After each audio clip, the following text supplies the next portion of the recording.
right, welcome everybody to Standing for Truth.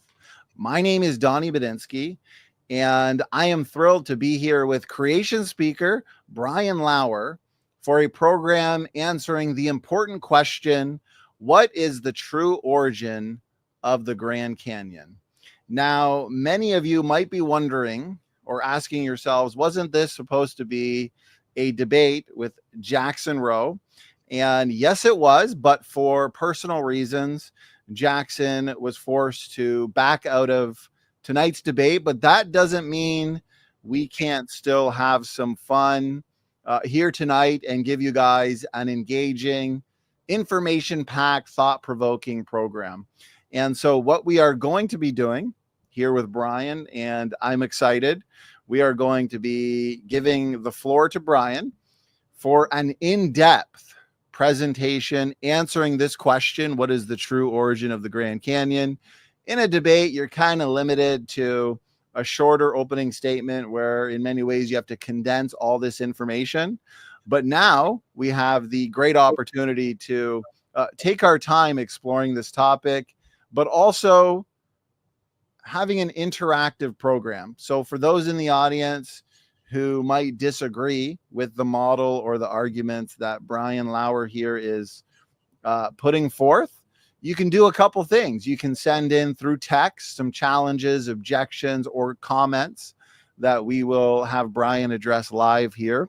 Or if you are an evolutionist who wants to engage in some discussion and debate, impromptu discussion in a cordial, professional manner, then I will put the StreamYard link and take some call-ins after Brian's initial presentation. And so with that, Brian, not your first time here on Standing for Truth. I always look forward to having you on. And so, Brian, I know you've been busy, brother. As a matter of fact, you just got back from a trip to the Grand Canyon. And so tell us, how have you been? Oh man, it was so much fun. It was through Creation Today. That's Eric Hovind's ministry. And it was just a blast. It was so relaxing. You know, we were on the rim on Friday and we're on the river on Saturday. And we had just great first class hotels and museum or meals and transportation. It was just a blast. It was the easiest, most relaxing, most informative trip that I've been on. And I just encourage anybody, if you can swing it, he does it, I think, once a year. And I think Jay Seegert might do a trip too, but I think that it's a lot of fun. If you can do it, by all means, do it. Yeah, that's definitely on my bucket list. I have to do that one day. I'll make sure I do it at a time when you're going to be there as well, Brian. Therefore, we can fellowship in person. So that's yeah. And then I got to speak at a church in Phoenix too. It was kind of neat how that happened. Great. Threw that all together. So yeah, it was a lot of fun. Well, they would have been blessed then, Brian, to have you, because I really enjoy your presentations. They're engaging. You come with a lot of sources, a lot of visuals. You keep it fun. You have videos and audio. So this is great. You were here for a debate with Planet Peterson, but prior to that, you were here for a presentation, The Emperor Has No Clothes, if I remember correctly. That was an excellent program. We got a lot of feedback, and we've already got you scheduled for a couple more programs. And so for those who want to see Brian in another debate, well, we've got him taking on Mark Reed in an Origins showdown, creation versus evolution. This is sure to be a debate to remember. And we have our seminar event. And so this is coming up next month, which will be here soon. The hydroplate theory, guys, we are going to leave no stone unturned. Overview, predictions, and evidence. Here on Standing for Truth, we like to dig deep. We like to interact with all positions and persuasions in the world of origins. We've had a seminar on CPT, and now we're going to have a seminar on HPT, and this is going to be rigorous. I'm really looking forward to it, Brian. I think that's going to be great. And I'd like to put a challenge out there to anybody in the evolutionary community. If you watch this program and you see Brian's evidence, and it's going to be evidence-packed, put it that way, and you want to schedule a debate on the Grand Canyon, because we do still want to do a debate on the Grand Canyon in the future, perhaps in August, as obviously we're going to be busy here over the next couple months with Brian's seminar and debate with Mark Reed. Reach out to me. Maybe you're a geologist. Maybe you're an expert at the Grand Canyon, and we'll work out the details. So with that, Brian, my brother, I think we're going to get right into it. I'm looking forward to your presentation and what you have here for us. And so whenever you're ready, we can get up your slides or however you want to start the program. Brian, I'm just going to hand it over to you, brother. Yeah, that sounds great. And I do appreciate what you do, Donny, giving all these different insights a microphone, and so they can be discussed openly. I do appreciate that. I think that's what science should be, have a competing hypotheses. And yeah, so I'm going to start with the clip notes of my talk. Sure. I got out there, and the reason I went to the Grand Canyon was to get some footage. So there's a videographer from California. He wants to do a hydroplate documentary. And so we met up at Grand Canyon. We got some footage from the rim at me explaining the Grand Canyon from a hydroplate perspective. And it was a lot of fun because it's just a beautiful place, wonderful, full of awe and wonder, but it's also very mysterious. If that river cut that canyon, what cut the side canyons? Because there's no river there and they're just as deep. And why did that river flow through the Kaibab Plateau instead of around it? And how does a little river 300 feet across cut a canyon 10 miles wide? And then also, why did it cut down into the hard crystalline rock of the inner gorge instead of getting wider into the softer sedimentary rock? So those are three or four questions that are pretty difficult to answer, but we're going to take a stab at it. The key to Grand Canyon is bulging and cracking. And let me see if I can share this all right. Let's see, we're going to share the entire screen. Bear with me real quickly, and we'll get up to this. We're going to jump in, and this is wanted, another debater. So that's what we want. If Jackson doesn't want to do it, we'll see if somebody else does, or maybe he can do it in the future. But I do kind of understand why he didn't want to do that, because there's some tough questions to answer on this topic. And so to set the stage for this, bulging and cracking 3 times, that's the key to Grand Canyon. And to set the stage, you have to realize that there was 2 huge lakes on that Colorado Plateau. And that Colorado Plateau is huge. If it was a state, it would be the 5th largest state behind Montana. And these lakes, that Grand Lake, that's at 5,700 feet. So it's a mile above sea level. So that's tremendous potential energy. It's twice as big as Lake Michigan in both size and volume. Got 3,100 cubic miles of water. And it's a huge lake. It's deep. If you looked at, if you're in Farmington, New Mexico, you'd be under 350 feet of water. That's a deep lake. But if you were in Grand Junction, you'd be under 1,100 feet of water. And if you were at Page, Arizona, that's 1,400 feet. And so once that starts going over, there's no stopping it. And I love this website. This is topographic-map.com. You can zoom in, you can tap, and whatever you tap, it shows you the elevation. Okay, and so there's the Grand Canyon in the circle there. Those are the cities that I mentioned, and that's not the elevation. That's how deep they'd be underwater. But let's just zoom in on Grand Canyon and look at that funnel. That's Vermilion Cliffs on the left and Echo Cliffs on the right. And at one time, they were connected. Those are 2,000-foot cliffs, and that's what's holding back Grand Lake. And eventually, it goes over the top, and so it cuts a slit down, and it erodes everything. It goes down to the Kaibab limestone, and then it hits the hard Kaibab limestone rock. That's 350 feet thick. And so that's why we think this happened a time after the flood, not right after the flood, because we need things to solidify. And so it's going to be, I don't know, maybe 100 years after the flood. I'm not sure, but it needed time for the hard Kaibab limestone to get solid, and also for those cliffs to get solid. Otherwise, if it was all mud, they would just sloop in. Okay, so it cuts down to the Kaibab limestone, and then it spreads out and makes that funnel that you see right there. And then it erodes the stuff off the funnel, and now there's nothing pushing down on that hard Kaibab limestone, so it bulges and cracks. And that crack, then it flows through the crack, and it cuts that Marble Canyon 61 miles down to where the Little Colorado River meets, and then it undercuts Hopi Lake.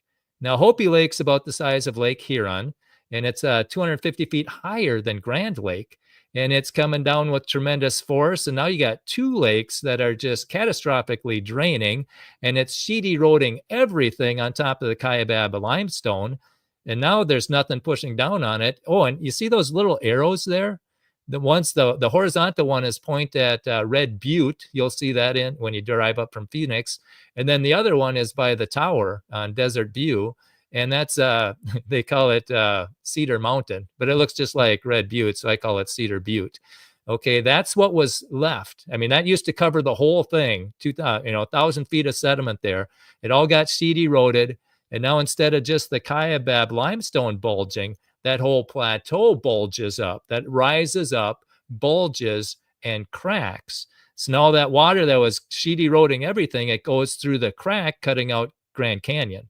The sheet eroding on top, that's the great denudation. That's 2,000 cubic miles of sediment that had to be removed before you could cut the Grand Canyon. And then once it cracked, then it cuts out the Grand Canyon and removes 800 cubic miles. Now on the trip, they were saying 900 cubic miles. And in Walt Brown's book, it says 800. So between 800 and 900 cubic miles of sediment are removed from Grand Canyon. And now there's nothing pushing down on the basement rock. So that bulges and cracks.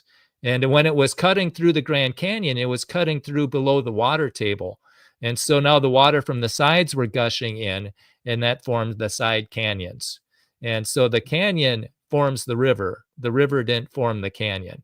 Okay, that's the Grand Canyon in a nutshell. We're going to dive in a little bit deeper. And again, that is deep and wide, isn't it?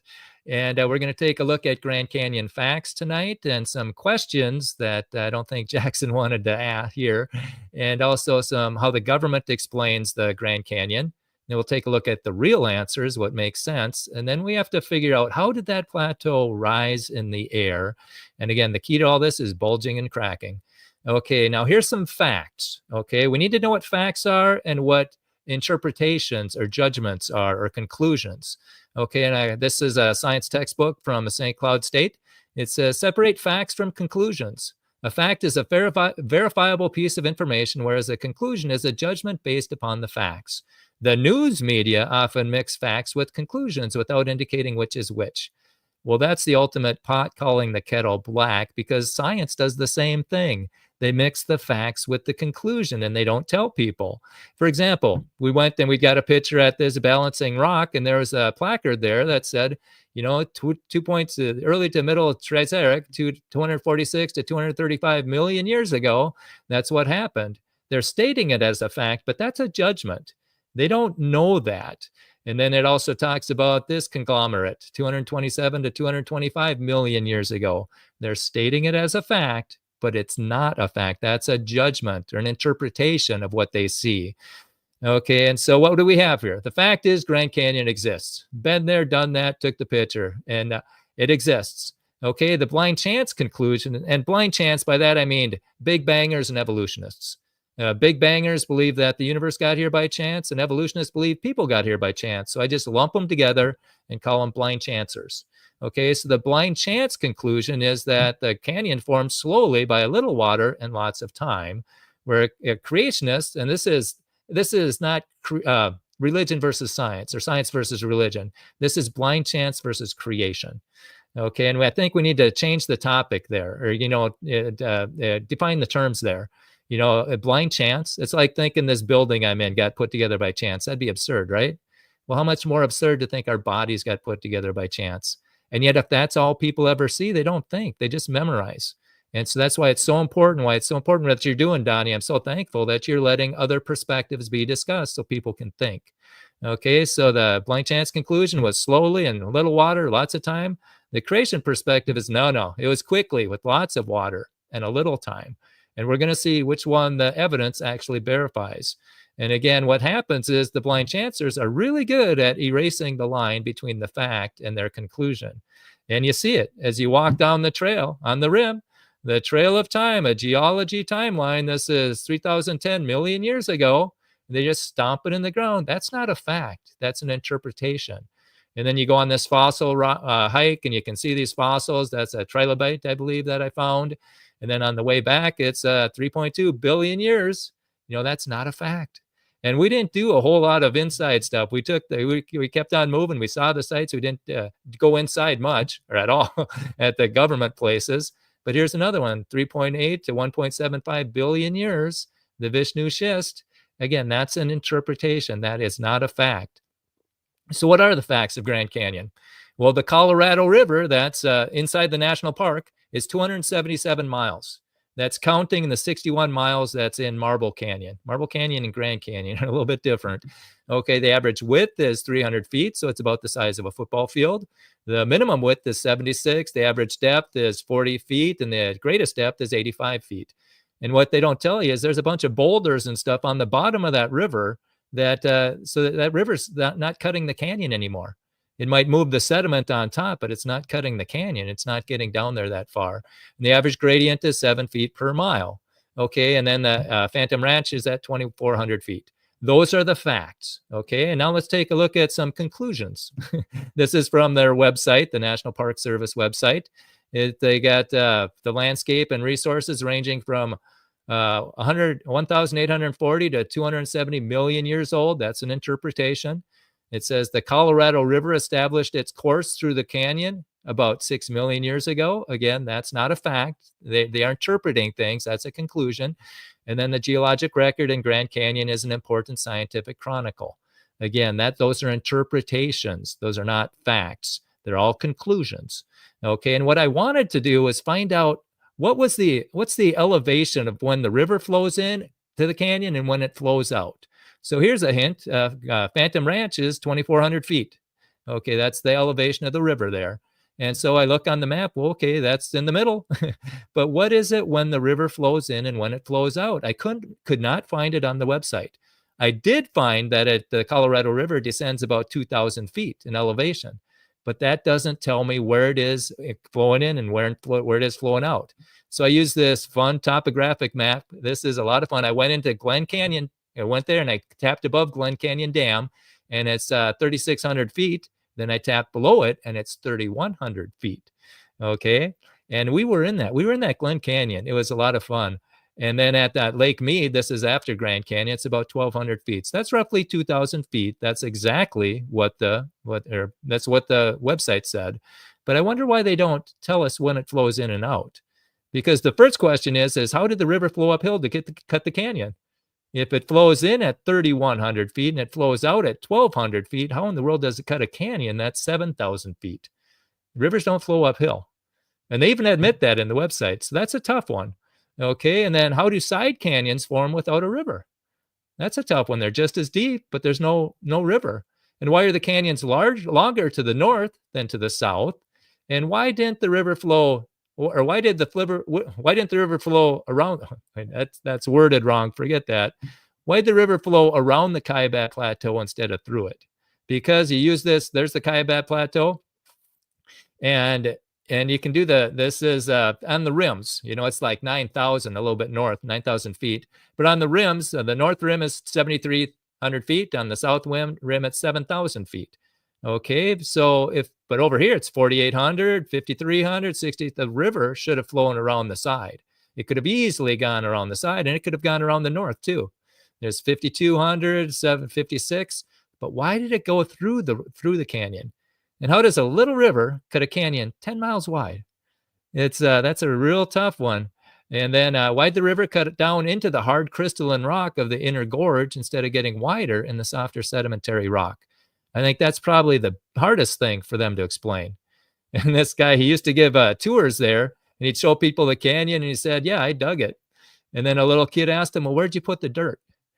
And that question haunted him the rest of his life. Where did that dirt go? The delta, that's only got about 1% of that 800 cubic miles that got removed. And this is what Brian Nickel does. He does a really good job. That's probably the best Grand Canyon video out there if you want to dive in deep. He's got a YouTube channel called Brian Nickel, and then he's got the origin of the Grand Canyon. Here's some screenshots from it. But it's got the Colorado River, and then it compares them to all these other deltas, and it's really small, rather small. And the other ones, they didn't cut such a big canyon, but the Colorado did.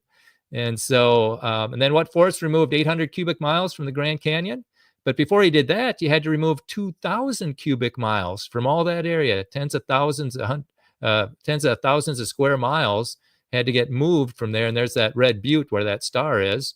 And again, that's 1,000 feet of Mesozoic sediment capped with volcanic rock.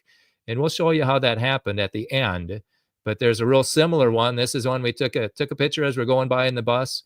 Oh, and that bus ride was so much fun. There's 50 creationists there. It was just great. First class the whole way. And I asked the bus driver, what do you do when these things are over? He says, well, then sports starts. And he says, yeah, he gives bus rides to high school and college and pro. And I said, pro, really? And he said, yeah. And I said, are they pretty nice guys? And he said, some of them. And I asked him, well, who's the nicest one? And he said, Steph Curry. And he said, but the nicest all time was Tony Parker from the San Antonio Spurs. So anyhow, but it's a lot of fun. And this is Cedar Mountain. You see this up at Desert View where that tower is. Looks just like Red Butte, except I don't think it has lava on top. Okay, and then how does a 5 to 10 ton rock get raised into a sedimentary layer of rock? You notice there's that rock. It's about a man could lay on it, and it came from the bottom right, and yet it got lifted into the top center there. And it's at Isis Temple. It's a 2 days hike, so you need to know what you're doing if you're going to go there. And that's what Walt Brown did with his grandsons. They took that hike, and you can notice how the sediment just kind of curves around the top part of it. This was not laid down millions of years. And this is a really tough question for a blind chancer. How does that 10-ton rock get lifted from the stuff down there up there? I'm thinking that it's the wrong perspective of the past. Okay, how did this funnel form? That's just south of Page, Arizona. And that's the Echo Cliffs and the Vermilion Cliffs on the left and the Echo Cliffs on the right. And they're at 7,200 feet, 6,700 feet. And then that floor in between them is at about 4,800. And on this cliff, on Echo Cliffs, there's a pothole that's formed in fast-flowing water. There's a rocket that gets caught in a vortex, and it digs that hole out. It's about the size of, I don't know, it looks like it could be a hot tub. And so the question is, how do potholes form 3,300 feet above the river on a 2,000-foot cliff that's over 4 miles away from the river? That's a tough one. And you can see this on page 233 there's a flip book. You go into hpt.rsr.org, and you can see a flip book. And I think that's the 2008 edition. I'm not sure, but that's on page 2003. And there it is again. And then it goes and it says, why was water flowing so rapidly this high, 6,600 feet above sea level, and at an upper edge of a 2,000-foot cliff? Yeah, they don't mention that at Grand Canyon in the brochures. And then how do barbed canyons form? My brother-in-law was taking a geology class at St. Cloud State, and they spent a week trying to figure out how Grand Canyon got there. And they looked at all these theories, none of them worked. And the professor said, there's one theory we haven't talked about. Anybody know what it is? Kid raised his hand and said, Noah's flood. And it got real quiet. And the professor said, you're right, but we can't talk about it. It's like they didn't have an answer, but they wouldn't look at one that came from the Bible. Now, personally, I do not think this happened right after the flood, because those spires, if that was mud, when all that water went through, it'd wipe it all out. They would all slump. So again, I think it took 100 or 200 years for things to solidify, get more stable before the flood came through. But my brother-in-law said the thing they could never explain was these barbed canyons. Okay, and what are we talking about here? The blue line, that's the Colorado River. It's flowing to the southwest. But those canyons, those tributaries, are flowing to the northeast. And if you don't believe me, you can play with that type of topographical map website, because this canyon starts at 5,500 and it goes down to 5,300. So it drops 200 feet. This one drops 200 feet. This one drops about 100 feet. This one drops about 300 feet. This one drops about 200 feet, 150 feet. So they're all dropping, going to the northeast, and yet the river's flowing to the southwest. That's a tough one. That's a real tough one. And then why are the layers so flat? I mean, you look at the Kaibab limestone on top, it's got a bunch of erosion marks in it. Why aren't there erosion marks in all of them? And why are they so sorted so well? And that, look at this, like pancakes laying on top of each other, one laid down right on top of the other. There's no erosion marks. And then also, how do you get these slanted layers underneath flat layers? That's a real tough one too. What's the mechanism? What's the force? What's the energy that would do that? Well, by the end of the evening, you're going to know how that happened. And then why are 7 of the 12 geologic column layers missing? And keep in mind, the geologic column does not exist anywhere except the museums and the textbooks. And, it's like if I'm in Minnesota, if I start digging right now, I'm not hitting dinosaurs. I'm not hitting the dinosaur layer. I'm going to hit granite. Okay. And then what they aren't telling, how do you miss? Okay, maybe just to humor you, it exists, but let's say the top one's got eroded off. How about the second and third from the bottom, the Ordovician and the Silurian? They're missing. That's 72 million years that are missing. They're just not there. And the website, it doesn't mention them. It mentions the other ones, but not those two. Very deceptive. Okay, and what force crushes basement rock? And that's the Vishnu schist. That's the bottom. That's the basement rock. And that's what the inner gorge goes through. You know, how does that happen? Those are all compression cracks. And then why is the Schnebly Hill formation missing in the Grand Canyon? Because in the Grand Canyon, you got the Coconino sandstone right on the Hermit Formation, but you go 70 miles away, and now it's separated by 800 to 1,000 feet of the Schnebly Hill Formation. And if you want to see more of that, Dr. Andrew Snelling talks about that. I think he talked about it on his Genesis history, but also how do rock layers show a young Earth? That's on YouTube, so you can check that out. And again, I'm not a scientist. I'm a megaphone. I tell people what the scientists are saying, you know, because if nobody knows what they're saying, who cares what they say? So I'm trying to magnify their voice. And again, okay, what force raises a plateau a mile high? Because that's a double, you know, this is a plateau mystery. This is, let's see, where's this from? Kennedy, The Origin of Continents, Mountain Ranges, and Ocean Basins. And he says, what mechanism would cause a large volume of low-standing continents to rise rapidly a mile in the air? We then have a double-ended mystery for the Colorado Plateau. Seems to have grown downward at the same time that its emerged part rose upward. Yeah, how does that work? And if you want to look at the Himalayas, that was like 3 miles in the air. What's the force? I'll give you a spoiler alert. It's gravity.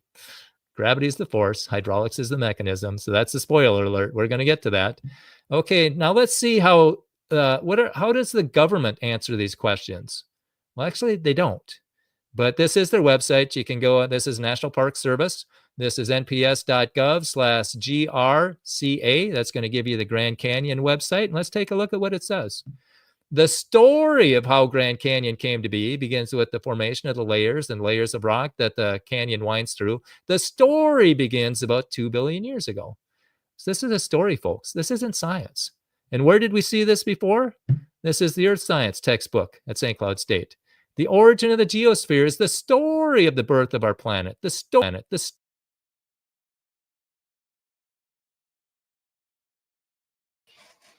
Brian, I think your mic just went on mute.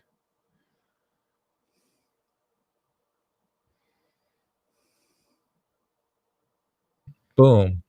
Okay, what's the last thing that you heard?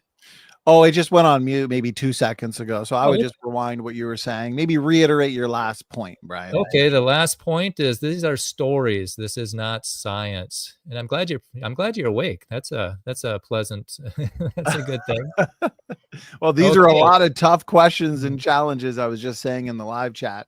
All right. To old earthers and evolutionists. I'm glad I'm not an evolutionist debating you tonight, Brian. This is great. Keep it up, brother. Cool. Is my screen still sharing? I'll push play. Yes. Yep. As long as you put full screen. Yeah, there you go. There we go. All right. So this is a story. This is not science. And we talked about that. And then it goes on to say on their website is scientists know that the Colorado River carved Grand Canyon. How do they know that? Were they there? Did they observe it? Because science is observation and testing. Did they observe it? And how do you know that? That's an important question. I'm starting to ask that more and more. I was at a state park that had a placard that said the stones formed 2 million years ago. So I went to the ranger station and I asked, how do you know that those stones formed 2 million years ago?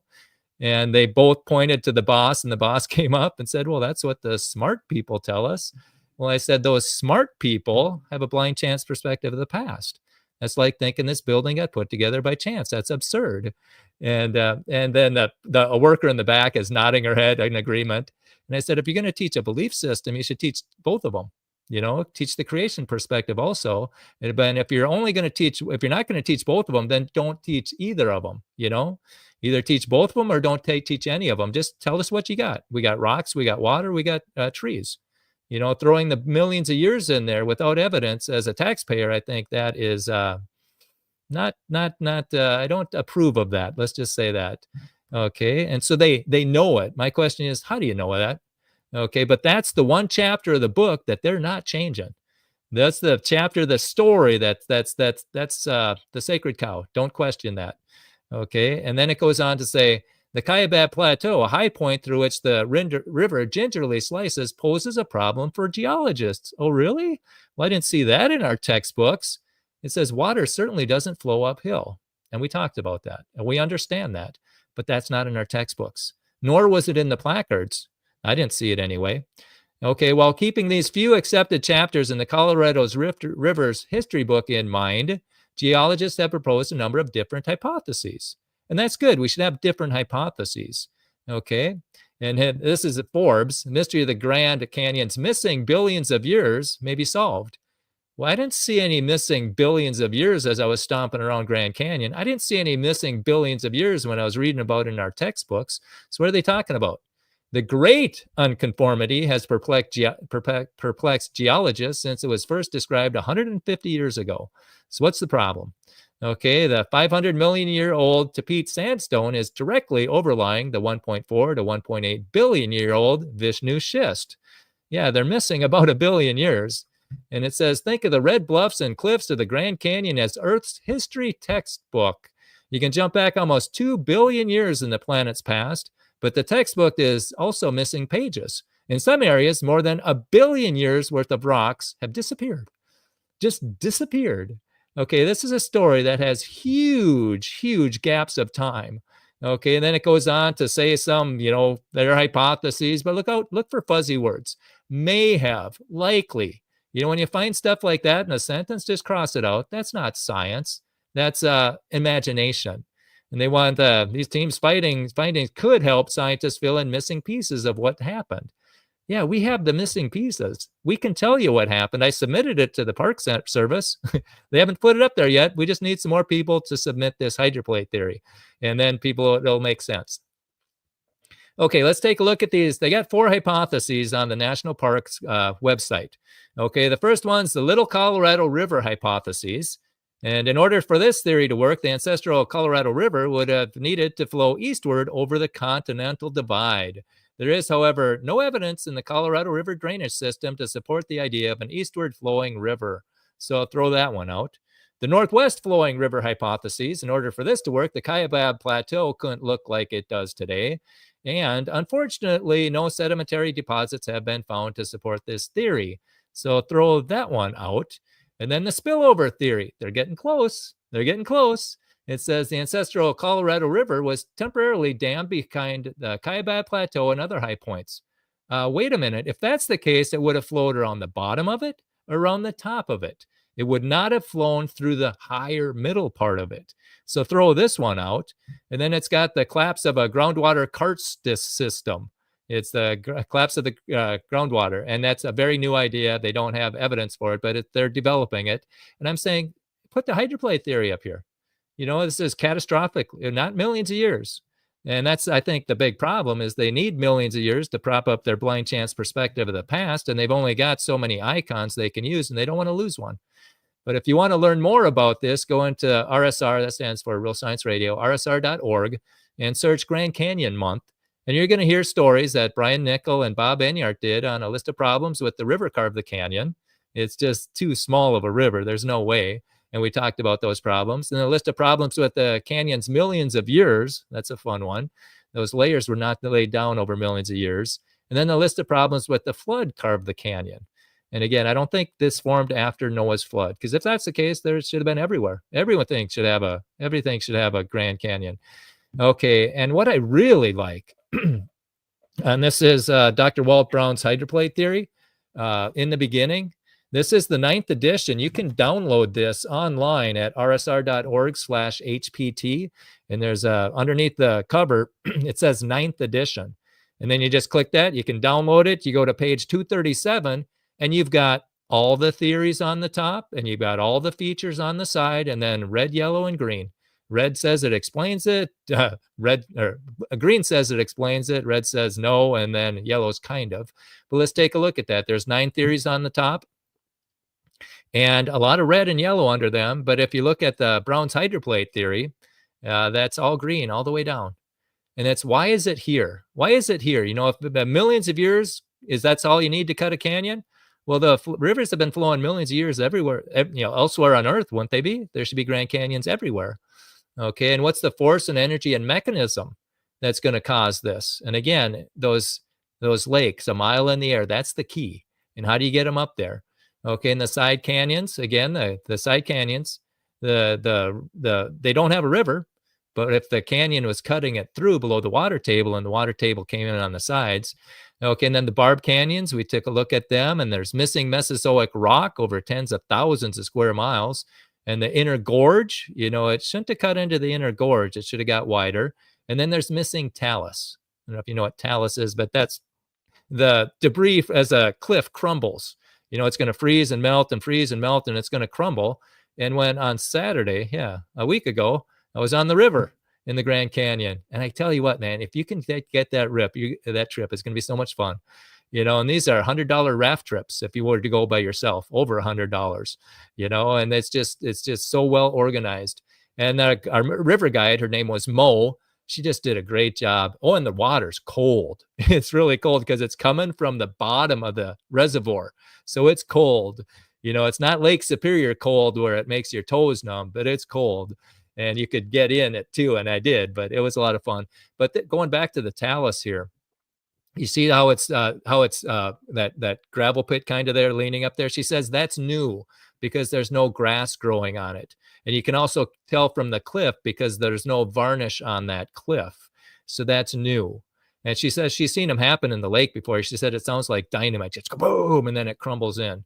And I was listening to Eric Hovind and Russ Miller talk after the talk when we were there. It's like, if this was millions of years old, this should be a big V. It shouldn't be so straight up and down with millions of years of talus. We don't have millions of years of talus in the Grand Canyon. So what formed the Kaibab Plateau? Where'd the missing dirt go? And then the tipped layers below the unconformity. And again, the hydroplate theory, it knocks it out of the park. It's green all the way down. Everything else is red and yellow with a couple of greens. And this is a theory that should be discussed. And it's a shame that they're not discussing it at creation conferences. We submit papers and they get rejected. And I mean, there should be always have competing hypotheses. That's what Dr. Thomas Chamberlain said over 100 years ago. We should always have competing hypotheses so people can think critically. They can analyze and compare. They can sharpen their analytical skills. Otherwise, they just memorize and conform. And if we want blind chancers to have a diversity of thought, allow for a creation perspective, creation organizations should allow a diversity of thought and allow for the hydroplate theory, because this theory will destroy the Big Bang when it gets into the mainstream. The NASA discoveries and its accurate predictions are accurate, and Big Bang is wrong. And so that's a little rabbit trail. Okay, let's take a look at what these conclusions are based upon. It's this geologic column. And they had them all named and layered back in the 1879. This was not put together with radiometric dating. This was put together with horse and buggy technology. 1879, that's when we got the light bulb. But this is the New Testament for a blind chancer. And they will not change the dates, even if they find soft tissue in dinosaur bones, even if they find nerves and bone cells and collagen, which can't last millions of years. They need a rescuing device, but they haven't imagined one yet. So they have to imagine that they're going to imagine one. But this is the New Testament for the atheist, and they can't change it. And the Old Testament is the Big Bang, and they'll slap that together with anything: dark matter, dark energy, inflation, string theory. It doesn't matter, as long as they don't throw it away. Okay, so that's built on that, and that's a bad foundation. Okay, going back to the national website, the National Park website, it says layers from the Cambrian, Devonian, Mississippian, Pennsylvanian, and Permian periods are present. Well, that's nice, but it's also very deceptive. Where's the Ordovician? Where's the Silurian? They tell us what's present, but it's very telling when they eliminate what's not there. They ignore it. Why do they ignore that? Well, that's kind of hard on the millions of years. That's kind of hard on the blind chance perspective. And so that's a very deceptive statement. I hope they get that fixed. And maybe they did. This was a couple of years ago. I put this together. Hopefully they got it fixed now. But again, if they haven't, that's very deceptive. And then this is a children's one. Yet over millions of years, these bones, shells, footprints, leaves, and other remains turned into stone. Okay, millions of years, footprints turn into stone over millions of years. If you go walking in the mud, are those going to turn into stone? No, they're going to erode. No, and talking about fossils, we can do an experiment, observation and testing. That dead deer on the side of the road, or dead armadillo, or whatever roadkill you get, is that turning into a fossil? No, it's going to get scavenged and decompose. The only way a fossil forms is if it's buried rapidly. Therefore, any layer of rock that has fossils in it was laid down rapidly. And that's the whole geologic column. Okay, the fossils are sign of a flood, not millions of years. And if this is over millions of years, explain the nautiloids. This is from Steve Austin's book, the fossil nautiloid. That nautiloids are like a snow cone with a shrimp coming out of it. They're about the size of your forearm, and they're all oriented in a certain direction. And this is on page 165 of his book, The Guide to the Grand Canyon. It says he finds one fossil per square yard. And the fossils in their directional orientation indicate that these nautiloids experience a mass kill event, not natural death. And then 15% of them are standing upright. How in the world do you do that? And I was on a creation adventure with a bus, and I was able to share a seat with him, and we talked about this. And he said that when he submitted his report to the National Park Service, they took away his permit, so he couldn't do it anymore. And somebody else, they won't give a permit either, and so they sued. He wanted to sue, but the ICR didn't want to. But somebody else did sue, because we have just as much right to go there as anybody else. Okay, but 15% are found standing upright. Okay, well, let's take a look at this red wall limestone. How long does it take for that sediment to get built up? So this says it's 500 feet thick, and if you do the math, it's 500, it's 50 million years.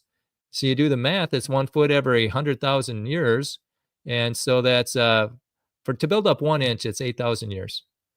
And that nautiloid's supposed to stand there about, if it's 12 inches long, it's going to stand there for 120 years to get fossilized. No, I don't think so. I don't think so at all. And then going back to the website, National Park website, it says, perhaps the biggest question of all, how the Colorado River chose this course and began carving the canyon, still awaits a clear answer. Well, that's not what they're putting in the textbooks. It's like this got cut over 6 million years. But according to the website, and I appreciate them putting that there, they don't know how it happened. That's why they should look at the hydroplate. And I think more and more people should submit this to the National Park Center if they're there to educate us. They'll put it in there so we can see both their theories and think. But if they're there to indoctrinate us, they'll keep kicking it to the curb. All right. Okay, so here's some of the answers. Okay, now this is what we need to understand. In order to cut the Grand Canyon, to cut the 800 or 900 cubic miles, in Walt Brown's book, it says 800 cubic miles. The guides I was listening to last week, they were saying 900 cubic miles. So it's right in there. And so before we can remove that, we got to get rid of 2,000 cubic miles from the Great Denudation. That's like the Echo Cliffs that went all over that area. That's Mesozoic sediment there that all had to get removed. But before you could remove that, you had to have the Grand Staircase. Yeah, that's 133 cubic miles. And this is from Wikipedia, neat picture. Notice that arrow on the right. That's the Kaibab limestone. And that's what you stand on at Grand Canyon. And follow that to the left as it dips down. And that's going to down to like 4,000 feet. And then there's other layers going up to 11,000 feet. So there's over a mile of sediment that had to get removed from that Kaibab limestone before you could get the Great Denudation. Okay, the Grand Staircase. Now, I think a lot of those layers got taken off. So those could have been taken off after the flood, when you got big tsunamis going by and they're going to sheet erode everything, and it's going to erode that. That's my personal opinion. And we're going to be taking a look tonight at, A is the Grand Canyon, all right? And C is Vermilion Cliffs. That's what we're going to be looking at tonight. Between those two areas, between A and C, that's what we're looking at. And then if you're just for information's sake, E is where you got Zion Canyon, and H is Bryce Canyon. And all of these those have something to do with the lake draining. I don't know if it's removing all that stuff, but it has something to do with the lake draining. Okay, a satellite picture. shows this orange stuff. Those are lake beds, huge lake beds. The top two, that's going to be Grand Lake. The bottom one, that's going to be Hopi Lake. So you got these huge lakes up on this Colorado Plateau. And notice all the national parks and neat features there. That's the Grand Circle there. You got Zion and Bryce and Arches and Canyonlands.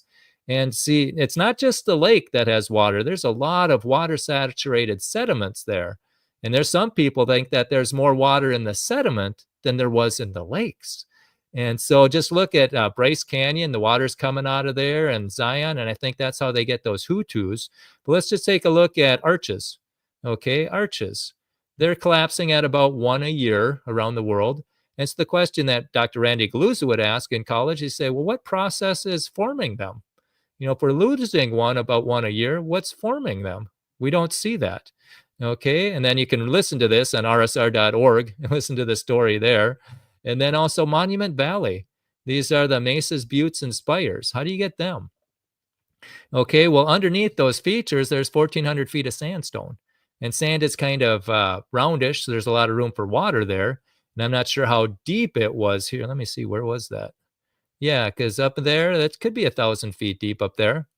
Okay, because up where the bow is, that's Grand Junction, that's 1,100 feet. So if there's 500 or 1,000 feet of water there and it gets drained, all that water is going to come to the surface and then it's going to erode it away. But if there's something blocking it on top, it's going to erode out the side. That's how you get the mesas, buttes, and spires. Okay, what else do we got? We got the petrified trees. Okay, this is at the bottom of Hopi Lake, the southeast corner of Hopi Lake. You've got this petrified wood that's really different from other petrified wood. I don't know if you can see me here. Okay, because I've got petrified wood in the past, and it's tan and it's brown. This is from the petrified forest of Mississippi, and it's kind of neat. You can see the grain in it and stuff. And then I got this.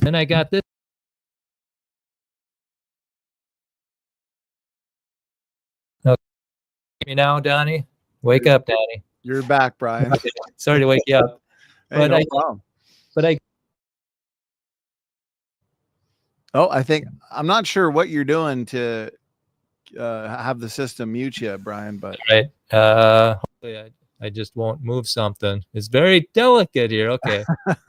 All right. I got this piece of petrified wood from the Navajo Nation, and it's different. You got different colors.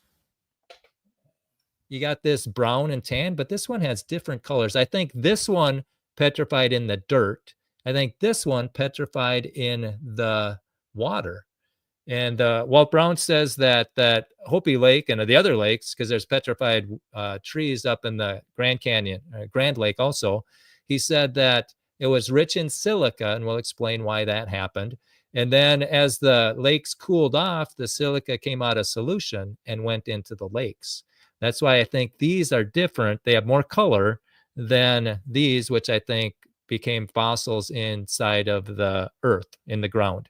Just my thought, to take it could be right, could be wrong, just something to think about. That's my 2 cents. And we are going to share again, I think. Present. Okay, present. Share screen. Okay, I think we're going to be back at it. All right, and then we're going to roll again, hopefully. Sorry about the delay. You're doing good, Brian. All right, let's find it. Smoothly. Brian, you just went on mute again.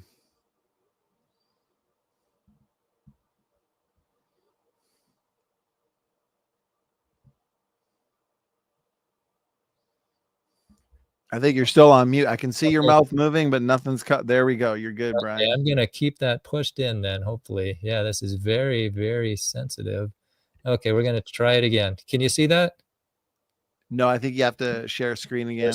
All right. As you're doing that, Brian, I'll let the audience know. I do have the link pinned for anybody that wants to join the live call-in section of this program. I've also got several of my own questions and several text questions that have been sent in. So we should be having a good, solid, interactive program.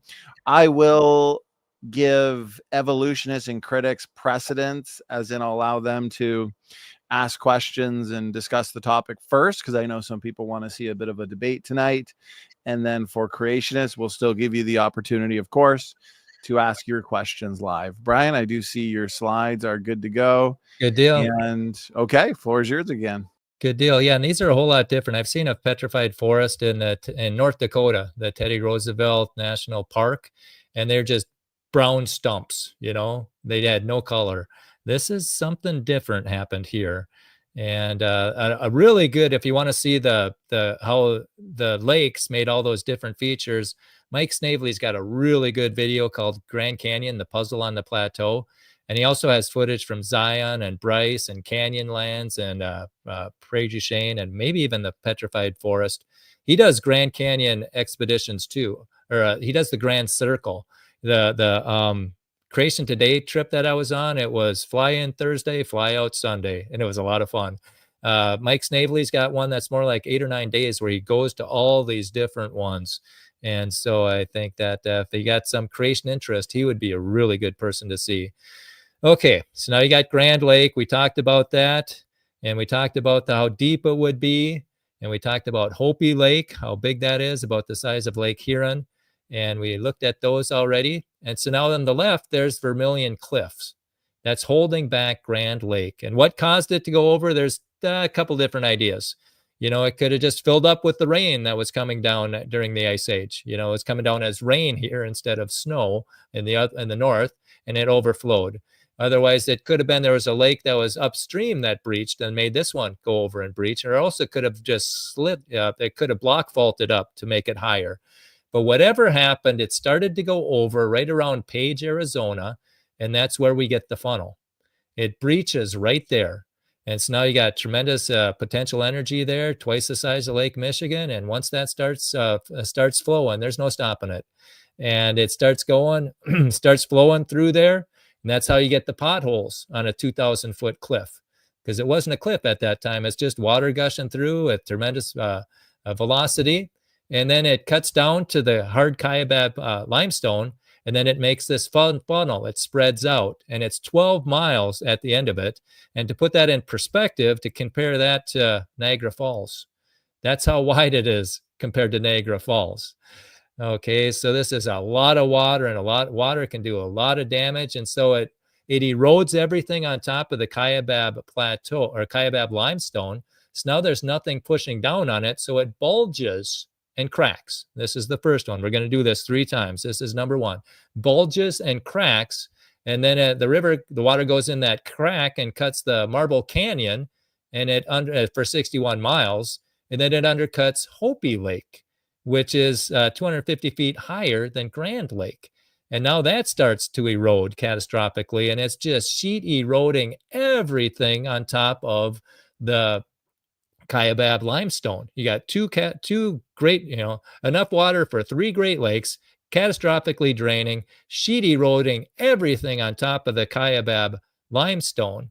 Okay, and Walt Brown says that Hopi Lake's high shoreline, a waterfall about 13 times higher with possibly 100 times greater flow than Niagara Falls.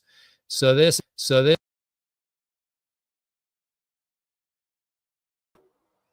Brian, you went on mute again. Is it your cord for your external mic? It must be really sensitive if it is it a plug? Is it a plug and play where you just plug in the external mic and it? It's the gadget. I have a MacBook Pro, and I have to plug it into an adapter. It's not going directly into my computer. So it's very sensitive, and I was holding it the whole time. But yeah, thank you. So let's see, what's the last thing that you heard? Sorry about that, everybody. Oh, no worries. And I caught it basically right away. So maybe perhaps reiterate the last point you were making, Brian, and we should be on track. All right. Okay, so this is the Great Denudation. This is when 2,000 cubic miles are getting eroded away. This is when the 1,000 feet of Mesozoic sediment, that's Red Butte, that's getting all eroded. And we wouldn't even known that it was there, but Red Butte is a monument to the past, and also Cedar Bluff. And so this just sheet erodes everything. The 2,000 cubic miles of sediment are getting pushed down, pushed away. And now there's nothing pushing down on that whole area. So instead of just the Kaibab limestone bulging, now that plateau rises up. So the Kaibab plateau, I like to think of it as an upwarp. The Colorado plateau, that's the plateau. This is a bump on the plateau. So this, they call it the plateau. I think it's an upwarp, but whatever it is, it bulges up and then it cracks. So those two lakes that were flowing through, flowing through the top, now they flow through the crack, and that's what eats up the that's what forms the Grand Canyon. But before we get to that, let's take a look at what causes the barbed canyons. Why are they flowing to the northeast? Because this land rose up, and so now the groundwater is flowing that way, flowing to the northeast. And then it's going to hit the high-speed water going to the southwest, and it's going to zip around, and it's going to make the barbed canyons. And then how do you get the side canyons? Well, that river the crack was so deep that the water's cutting through so deep, it's above the water table. So now you got water gushing in from the sides, and that's going to cause it's going to cause the side canyons. And the north rim is 1,000 feet higher than the south rim. So that's got a lot more erosion that it can do. That's why the canyons are longer to the north than to the south. It's because it's higher. It had more groundwater. It drained farther. And some of these canyons are 11 miles long. If that river cut the Grand Canyon, what cut that 11-mile canyon? It doesn't have a river. It's the groundwater that's draining at that time, because after the flood, there's a lot of groundwater in the earth at that time. Okay, so how do we get the inner gorge? Okay, the inner gorge, 46 miles long, 1,200 feet deep at places. Okay, so, and that's right in the middle of the Kaibab Plateau, hint, hint. And it said the river cuts down over millions of years and it's going to hit the hard granite. It should get wider, but it doesn't. It doesn't. It goes into the hard crystalline rock. And why is that? Because when that 800 cubic miles was, or 800 or 900 cubic miles was removed from Grand Canyon, now there's nothing pushing down on the basement rock. So the basement rock bulges and cracks. And then the river flows through the crack. That the river didn't make the canyon. The canyon made the river. Okay, and so where'd all the dirt go? All that 2,000 cubic miles and 800 cubic miles go? Well, it's a big surge deposit. There's a big floodplain on either side of the Colorado for 100 or 200 miles all the way down. And Walt Brown says, just when you're driving, just look into the gullies and you're going to see these big boulders. 100 or 200 miles to the east and to the west of the Colorado River, south of Lake Mead, going down to Bullhead City, you see big rounded boulders. That means that it was powerful. It could move boulders, and it rounded them. That's a key. And then it is surrounded by sand. That means it stopped quickly. It didn't have time it just didn't erode the sand away. If it had stopped slowly over a long period of time, so the sand would have washed away and just left the boulders. Well, that's not what happened. And you see the same thing up in Wisconsin. There's a Devil's Lake State Park or something like that, Devil's something. But you see the same conglomerate. You see rounded boulders in sand. Okay, and then these large rounded boulders have been found a mile away and 100 feet above the water or the river near Bullhead City. So where is Bullhead City? It's down there. So when you're driving in that area, just look down the bridges, the gullies as you drive by. Okay, now we said all that. That's how it formed. Okay, but now the key to the Grand Canyon and why you don't see these anywhere else is what force raises a plateau a mile high. And also, how does a 5 to 10 ton rock get raised into sedimentary rock? And we can answer that with the hydroplate theory. And real quickly, for those who don't know, it was developed by Dr. Walt Brown, who was an Army Ranger, paratrooper. He West Point grad, got his PhD from MIT in mechanical engineering. He ran the Binet Military Lab. He taught at the U.S. Air Force Academy. So he's a sharp guy. The Binet Military Lab, there was dozens of PhDs working for him. And he was the top dog. And again, I'm not a scientist, but I'm telling you what he says. He did this book in the beginning, very well sourced, and I encourage you to check it out. And what he says, back in the 70s, he's driving through South Dakota, and he hears on the radio that somebody claimed to have found Noah's Ark on a mountain. And he thought he was a crackpot. And he thought, man, doesn't he know that That can't happen. But in South Dakota, there's not much to do. So I think that he just, to keep his mind active, he just thought, okay, let's just humor him. If there was, if that's the case, they found an ark on a mountain. That means the whole world was underwater. That means that a bunch of plants and animals got buried in mud and turned into fossils. And he thought, wait a minute, if fossils are a sign of a flood, where's the evidence for evolution? And he began to ask his PhD friends and colleagues, and he didn't find, after 2 years, he didn't have any evidence for evolution. And then he noticed in the Bible how it said that there are springs in the sea, and how the fountains of the great deep broke up, and how the earth was laid upon the waters. And he thought, if there was water in the earth, what would happen? And he came up with the hydroplate theory. And if you want to see him explain it in his own words, you can go into my YouTube channel, Solidify Your Faith, and I have a playlist just for the hydroplate. I do think this theory will destroy the Big Bang once it gets into the mainstream. Okay, and you can listen to him explain it in his own way. So just think of, this is his one assumption. The fewer the assumptions, the better, and the more accurate predictions, the better. And he's got one assumption and a lot of accurate predictions. And because with a theory, normally we look at what we have, that's the effect, and we try and figure out what caused it. So we're going from the unknown to the known. This is different. He's setting up the cause with a known, just one assumption. Let's the laws of physics go at it, and it fits our world perfectly. Okay, so just think of the earth as a big apple.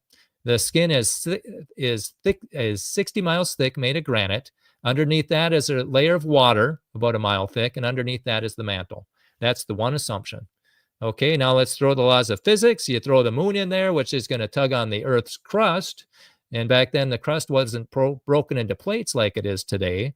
It would just stretch. It would stretch and compress, stretch and compress, stretch and compress. If I had a wire bending it back and forth, it's going to get hot. Well, that's adding heat here. Heat goes into the water. The water gets hotter and hotter and hotter. It wants to boil, but there's no room to boil. And at 705 degrees and 3,200 PSI, it becomes supercritical water, where it's not really water and it's not really steam, but whatever it is, it dissolves things like crazy. So now it's dissolving the granite above and the mantle below, and it's mixing together, and it's making stuff like limestone and chalk and quartz and salts and, cementing elements and cementing things.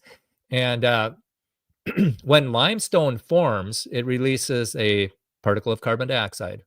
And there's 60,000 times more limestone on Earth than carbon dioxide in the atmosphere. And Walt Brown asked Bob Dietz, he's the guy who coined the term seafloor spreading. He asked him, where'd all this limestone come from? And Bob says, beats the blank out of me. And so what's happening, the carbon dioxide is just getting recycled in these subterranean chambers. It's not getting into our atmosphere. That's where we get a lot of this limestone. And then it's going to precipitate. So you got all this stuff at the bottom of these subterranean chambers. And then it's getting weaker and weaker and hotter, and eventually it explodes or it erupts. And Walt Brown says there's 372,000 PSI on that water. 372,000. Can you imagine how much force that is going to be released when it gets to atmospheric pressure at 14.7? It's just going to erupt with tremendous force, and I believe that's what happened in the 600th year of Noah's life, the second month, the 17th day of the month, the same day where all the fountains of the great deep broken up. And the crust of the earth cracked. And that crack went in two directions all the way around the earth and came together again like the seam on the baseball. Okay, and that's how it could rain for 40 days and 40 nights. And people say, well, if that happened, wouldn't it leave a mark? And it's like, yeah, it did. It's the mid-oceanic ridge. That's the mountain range that goes through the bottom of every ocean, and it's made by stretching it in two directions. See, compression cracks are like marble cake. They get pushed together. Tension cracks are straight lines. See, rock is really strong compression-wise, but tension-wise, it's just going to break. It's going to, the weakest point is just going to be a straight line break. And if you zoom in on the mid-oceanic ridge, it's got horizontal and vertical cracks. So it's being stretched in two directions. Okay. And then now you got two 60-mile cliffs that are eroding, and they're getting wider and wider and wider. And pretty soon there's nothing pushing down on the Atlantic Ocean. And so now that mid-Atlantic ridge bulges. Okay, that's how the ridge formed. It bulges. And so now it's higher there in the continents, which are on supercritical water, which is 38 to 50 times more slipperier than water or ice. It's just think of it as a big air hockey table. They start sliding. North America and South America sliding to the east, and Africa and Europe sliding to the west, and they keep going until they meet resistance, and then they buckle up to form the mountains. Okay, and this is what it's going to come. So you got that compression mark. That's compression, and this is the Gunnison Canyon. Black Canyon of the Gunnison River, something like that. You look at that, and for scale, those are 15-foot trees on the other side. What force is going to crush that granite to make those compression things?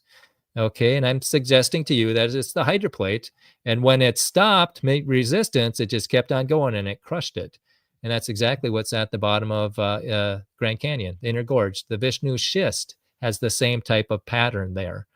Okay, so now it's shifting, it's buckling, it's coming. This is the compression phase of the hydroplate theory. Okay, and the mountains are rising up. The basement rock is getting crushed. It's bending up, but that stuff on top is still sliding. And so that's how you get slanted layers underneath flat layers. The flat layers just kept on going and beveled them off. And then this quartzite got formed out of sandstone, I believe, under pressure. And that big mud went by and it lifted it up into that softer sedimentary rock. And that's how you explain that rock going from down there to 5 to 10 tons to up there into sedimentary rock. Okay, and then how did the lakes get a mile above the sea level? Well, the Colorado Plateau had to rise up.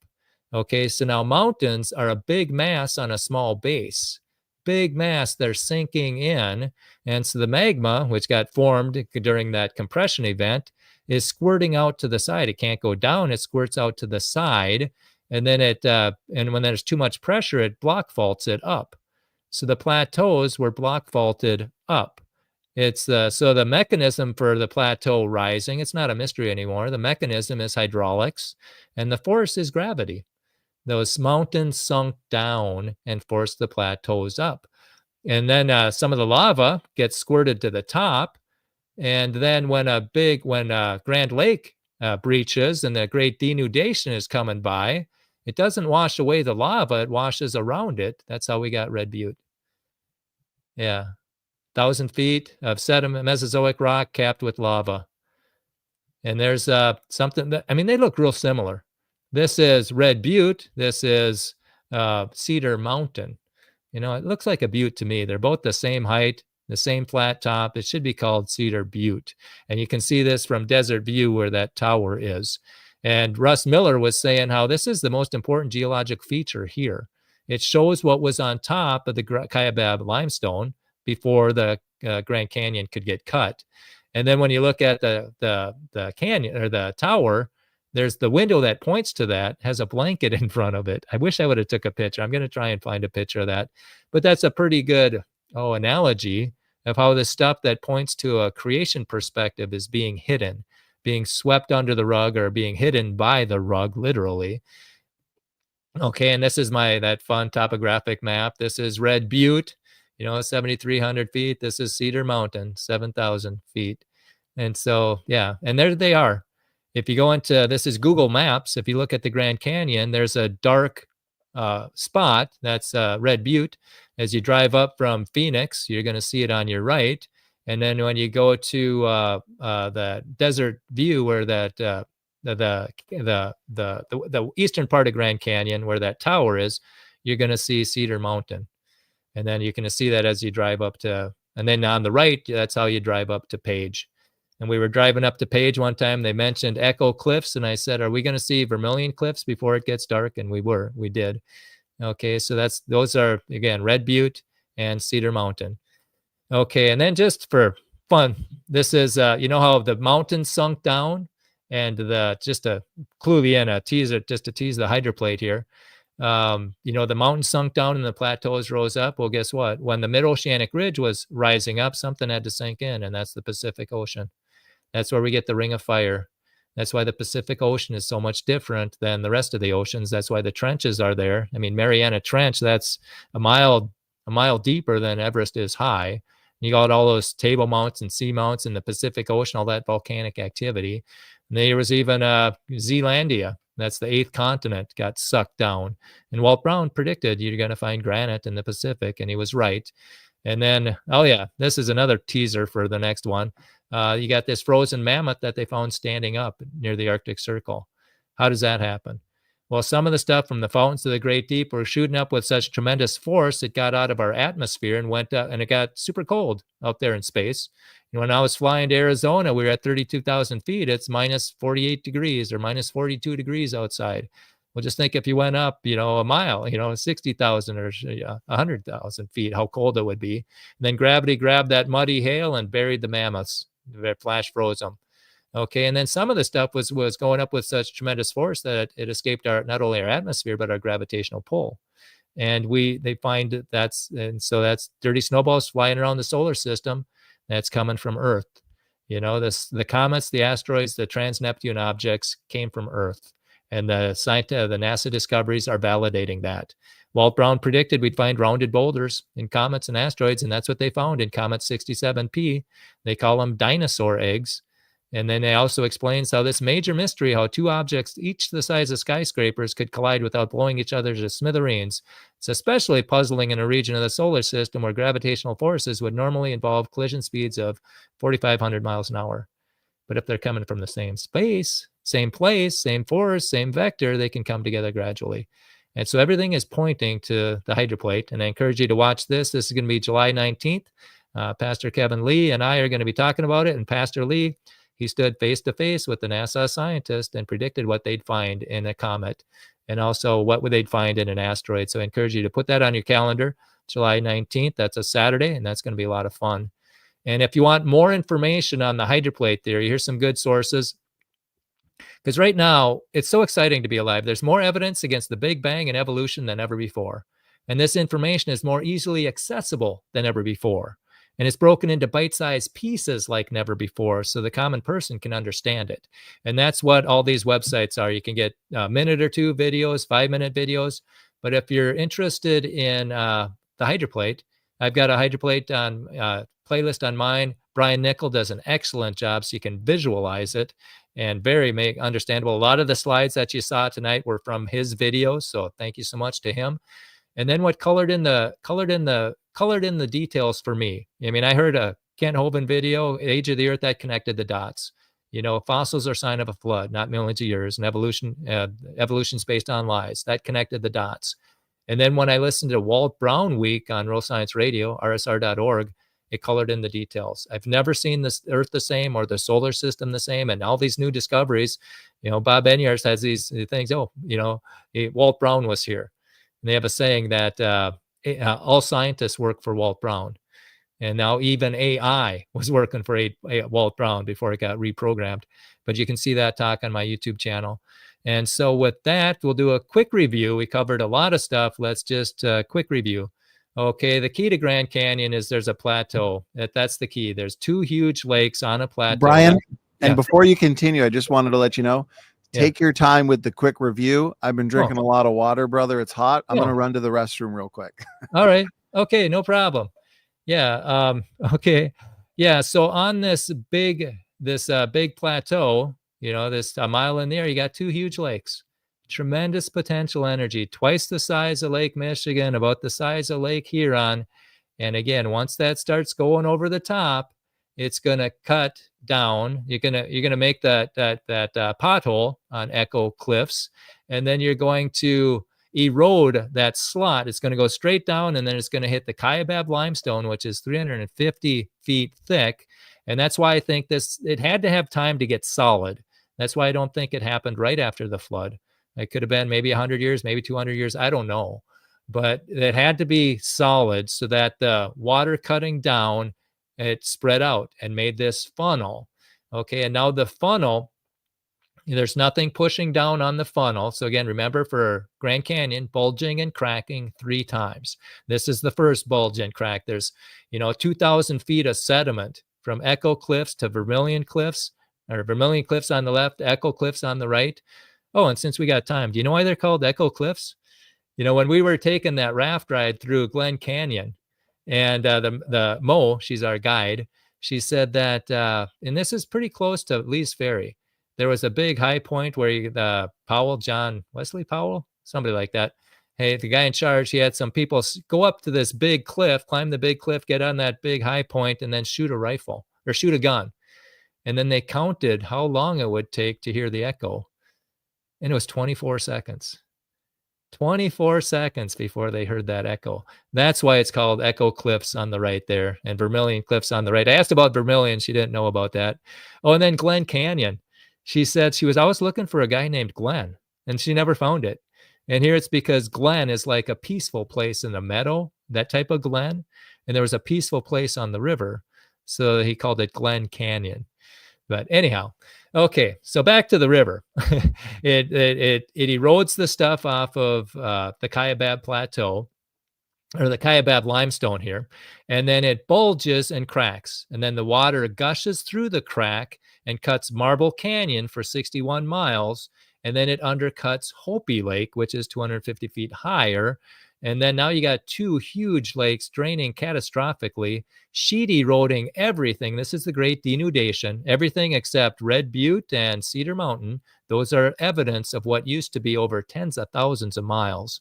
Okay, and so now that's a sheet eroding everything. And now there's no weight pushing down there. So now not only does the Kaibab limestone bulge, but that whole area bulges and makes the Kaibab upwarp. And so that bulges and cracks. That's the second crack, bulging and cracking. And it's all that water that was gushing over the top gushes through that crack, cutting out the Grand Canyon, removing 800 cubic miles. And now there's nothing pushing down on the hard Vishnu schist of the inner gorge. So the basement rock bulges and cracks. And so that's how you get the Grand Canyon, bulging and cracking 3 times. Once in the funnel, once in the Kaibab Plateau or upward, and then once in the inner gorge. Bulging and cracking. There's no way that little river cut that canyon. There's no way, no possible way. So my hope and prayer is that people start pointing this out to the National Park Service. And I think we can do it. You know, they took the signs down for Specimen Ridge where all those petrified trees are. You know, there's no roots there. They didn't grow there. That's where they were deposited after Noah's flood. All right. And so I think if the park system is there to educate us, and they should be, I mean, that's what our tax money should be going through for. It shouldn't be for indoctrination. They should allow multiple competing hypotheses. And I think creation organizations should blaze the trail, set the example. You got your catastrophic plate tectonics model, allow for another perspective. Because it is disturbing if somebody thinks that things could go bad if they even talk about a hydroplate theory. You know, that's not science. That's politics. We need to get back to science and let the science go wherever the evidence leads. Oh, and then, and just let me know when you're back, Donnie. This is kind of a neat side story, but Dr. I'm back, Brian. Okay. All right. I'll finish up real quick. Okay. Dr. Walt Brown. There was a geologist, and you might know his name if I said it, but you can see if you want to find out, this is on page 564 of the 9th edition. But there's somebody who's got a different model. I believe it's catastrophic plate tectonics, and him and Walt Brown, they were going to take a trip, spend a week at Grand Canyon, and they each had 3 days to point out what evidence they had for their theory, and they went with a mutual friend. Okay, and so Walt took them, he had them for 3 days, showed them around.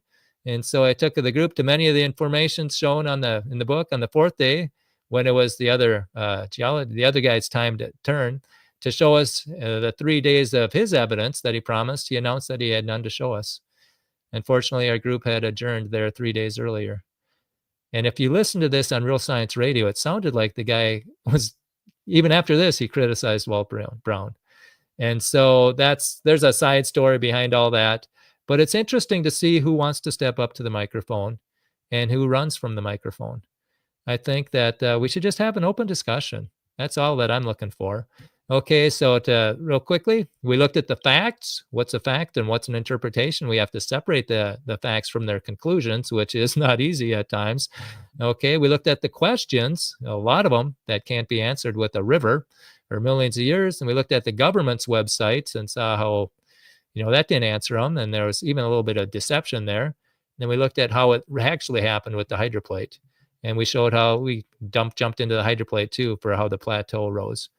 So with that, again, the key to Grand Canyon is bulging and cracking 3 times, once at the funnel, once at the Kaibab Plateau, and then once in the inner gorge. That's Grand Canyon in a nutshell. And here's some really good resources. Brian Nickel has a DVD, The Origin of Grand Canyon, and I think you can see that on YouTube, but you can get it at rsr.org also. And I've got a YouTube channel, and then also Mike Snavely's got some excellent videos.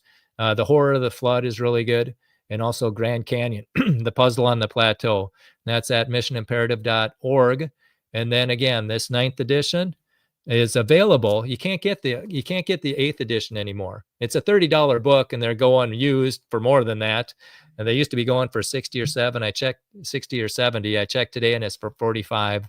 And but the last one on YouTube went for 270. But you can get the Hydroplate book by going the download, the DVD, rsr.org/HPT. And so then you can check it out there and search stuff. Oh, yeah. Yeah. So there we go. I'll stop sharing. And at the very end, we've got a treat for you as far as a song about the Grand Canyon. So that's the Hydroplate in, boy, yeah, hour and a half. Or no, that's the Grand Canyon. That's one perspective. I think it answers a lot of questions. And I hope that the National Park System puts it on their website so that, and also on the placards, give people another perspective. That's what my hope is. Let people think. Don't make them memorize. Let them think. Give them competing hypotheses and let us think. That's what my goal is. Brian, excellent job. That was information packed. There was a lot of good information there. And like I said earlier, I'm glad I'm not an evolutionist, and because I'd be forced to now give my opening statement or rebuttal. And what could I say? Uniformitarianism clearly lacks to provide answers to what we see in the geologic column in general, but in the Grand Canyon. Specifically, this focus. I like the way you put it, Brian. Who's brave enough to step up to the mic? And so the challenge is out there. I'd like to see somebody informed, a critic, a skeptic, somebody who wants to have a professional exchange, to reach out, and we'll set something up sometime in the next few months. I would love to have a formal debate on the Grand Canyon. And so what I'll do, Brian, is I've got a few of my own questions that I'd like to get in there. And then we've got several people backstage, so we'll bring them in. And I am familiar with every single one of them. And so we'll have some good discussion. Looks like we got a good mix of creationists and non-creationists backstage. And so a few points that I have, most of them are on the Grand Canyon. So I'll get a couple out of the way based on non-Grand Canyon related issues. I find the rapidly frozen mammoth point to be interesting, and I'd like to interact with that briefly, Brian, because it's an interesting reality that we find this.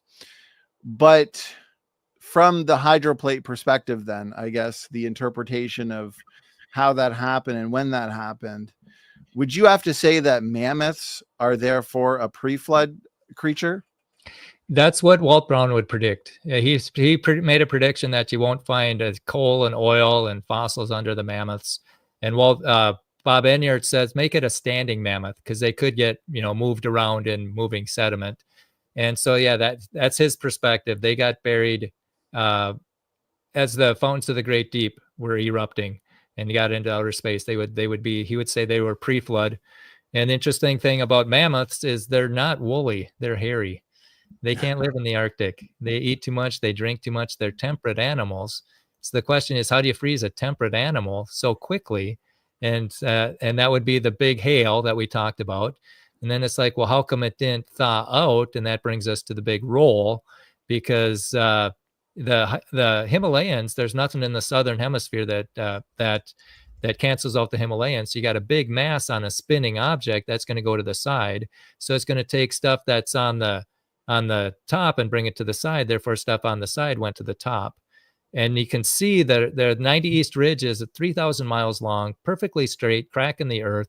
And that points directly at the Himalayas. And I believe that's because the equator has a bulge there. And as the earth rolled through that bulge, it cracked the 90 East Ridge. So that's my 2 cents on the hydroplate or on the frozen mammoth, but it's worthy of discussing, I guess, and comparing. Yeah, I think those are some good points and some interesting points. If someone were to push back and say, well, due to their design, the thick fur, but you're saying they're more of a hairy mammoth, but what about their fat deposits, the small ears and tail that would allow for better heat absorption? What if somebody said the majority of their traits suggest that mammoths were built for ice age, cold environments? How would you respond, Brian? What would they eat? That They would eat be like they eat like 600 pounds a day. They drink like 50 gallons of water a day. If they're in the Arctic, what would they eat? Plus, our nose gets cold in the winter. Our nose inch long. Could you imagine a 6-foot long nose? Yeah, because they would be herbivores, so they'd have to be eating a variety of plants, shrubs, mosses, flowering plants. Are you saying that would be lacking in well, if they're Arctic ice? animals, if they're Arctic animals, where would that, if what would they drink? That would be the main thing. Where would they get the water to drink? Because it would all be ice up in the Arctic. Well, I guess in a post-flood ice age, wouldn't at the same time because our ice age wouldn't be lasting as long as theirs. So would there be enough water just due to the melting of some of the ice caps or I mean, I'm not a mammoth expert, but yeah, I don't know. What did mammoths drink? But they're hairy animals and they don't have an oil gland to make it watertight. It's not fur. That's a misnomer. Or it's not wool. Because I'm reading, it says that they primarily drank water, 50 to 200 liters per day. They likely drank from lakes, rivers, and other freshwater sources in that cold environment. Well, I just find it interesting because mammoths you'd have to agree superficially, they do look designed for the cold ecoglacial environment. Because I know there's two different positions, right? Mammoths were flash frozen, but then that means they have to be pre-flood. So like you said, you would have to argue that they were not built or adapted for cold ecoglacial environments. Well, yeah, but it is interesting the way that they're, at least with the subcutaneous fat and the thickness of their hair. I think you make some fair points, Brian, but definitely it's an interesting discussion to be had, Brian. Any additional thoughts on that? Yeah, that's something we could dive into in the hydroplate seminar. I probably shouldn't have brought that up. No, that's good. It's just an interesting because, yeah, I think there's some fair points on both sides.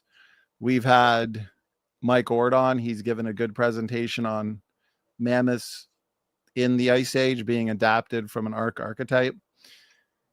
So I've heard somebody say that they don't need to be flash frozen because they have pretty good preservation of their stomach contents. And so not everything was completely frozen, which means that it could have happened during an ice age after the flood, Brian. And any thoughts on that? Well, what's the first thing you do when you shoot a deer? You gut them because the heat's going to spoil the meat. And, it's going to, if it just slowly froze from the outside, everything in the middle would be rotten. And yet the sled dogs were eating them and it didn't make them sick. That's a good point, Brian. Interesting. And this is why these kinds of discussions are important, where you get those from differing viewpoints, let's say CPT perspective, HPT perspective, which we're trying to do. We're trying to get a roundtable discussion. Yeah. Okay. Well, I think you made some interesting points there, some fair points. Okay. So the next question I would have, Brian, is it has to do with the dam breach hypothesis. Yep. And skeptics, as you're very familiar with, they'll look to the shorelines of various ice age lakes, for example, Lake Missoula. Yep. So that's a common one. And then they'll say, well, there's no evidence for these postulated lakes in the dam breach hypothesis due to the lack of shorelines that we see in other ice age lakes. What would be a good response to that? Well, the Missoula Lake, that could have been there longer, and keep in mind that Colorado Plateau, as it's rising up, that's very unstable. As it's block fault. Oh, did I lose my voice? Am I still No, no, talking? we can hear I you. hit the wire. I didn't know. But as the Colorado Plateau is block faulting up, that's going to change the shoreline constantly. So the shoreline isn't going to be steady, and it's going to be, it's going to be an unstable part of the country. And then also there's there's so much water saturated in the soil that it's just going to gush out with tremendous force, or it's going to gush out like crazy, and it's going to wash out the lake sediments out of the bottom of the lake. And so if those are not lakes, why are they so different than the surrounding areas?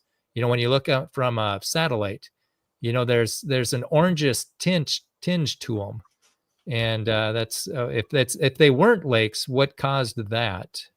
And if they weren't lakes, what caused the fuzzle? What caused that funnel?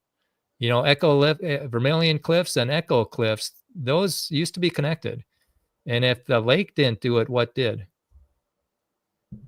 Yeah, that's a good point. Somebody who would oppose or reject the dam breach hypothesis, they're going to have to put forth an alternative explanation for a lot of these features you're bringing up. Well, yeah, and that's, and it's easy to throw mud, but let's see a solution.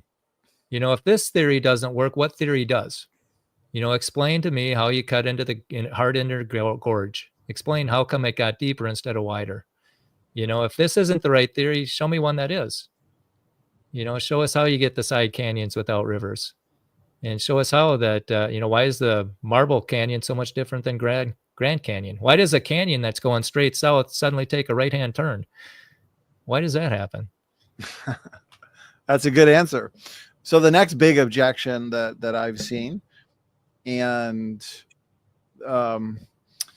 I think this is good that we're engaging some of these challenges, because there are many creationists that are kind of on the fence. And I think I'm one of those creationists where I've seen fair points on either side, the various models in the young earth creationist world. But it is good that if you're in the young earth creationist camp, then you agree that the uniformitarian explanation has major problems with the origin of the Grand Canyon. Yeah. Now it's about being in the right worldview and viewpoint in general, and now coming up with the best model, right? And that's what we're doing.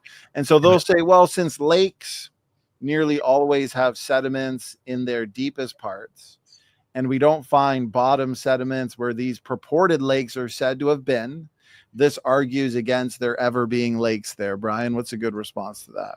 It got washed out. There was so much water gushing in from the subsurface that it washed out. And then you look at, the little Grand Canyon, the little Colorado River. That's the bottom of Hopi Lake. And so I would say that the sediment washed out. I mean, you look at Monument Valley, that's sand, and that's the bottom of a lake. And for those who don't think it was a lake, well, how did those mesas, buttes, and spires form then?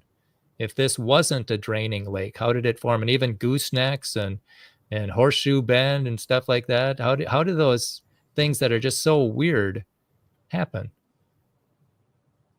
Yeah, that's an interesting point. It's good questions. What if somebody looked to the glacial Lake Missoula in Montana, and how that burst at the peak of the Ice Age? Yeah. And it said that the water rushed out of the lake at 90 kilometers an hour, but still left a large amount of bottom sediment. Well, go ahead. There might not have been as much. The dirt might not have had as much water in it. It might not have been as saturated. See, it's the water from the side that washed out the sediment. And if it's a glacier, there's a lot of frozen stuff up there, so it's probably not going to flow real easily. And so I would just suggest that that there was, because after the flood, there's going to be a whole lot more water in the subterranean. It's saturating the earth. Right. So there's going to be more water to drain there. I think that's why those cliff dwellers left. The water ran out. But you brought up the Missoula flood, and that's an important lesson for the blind chancers.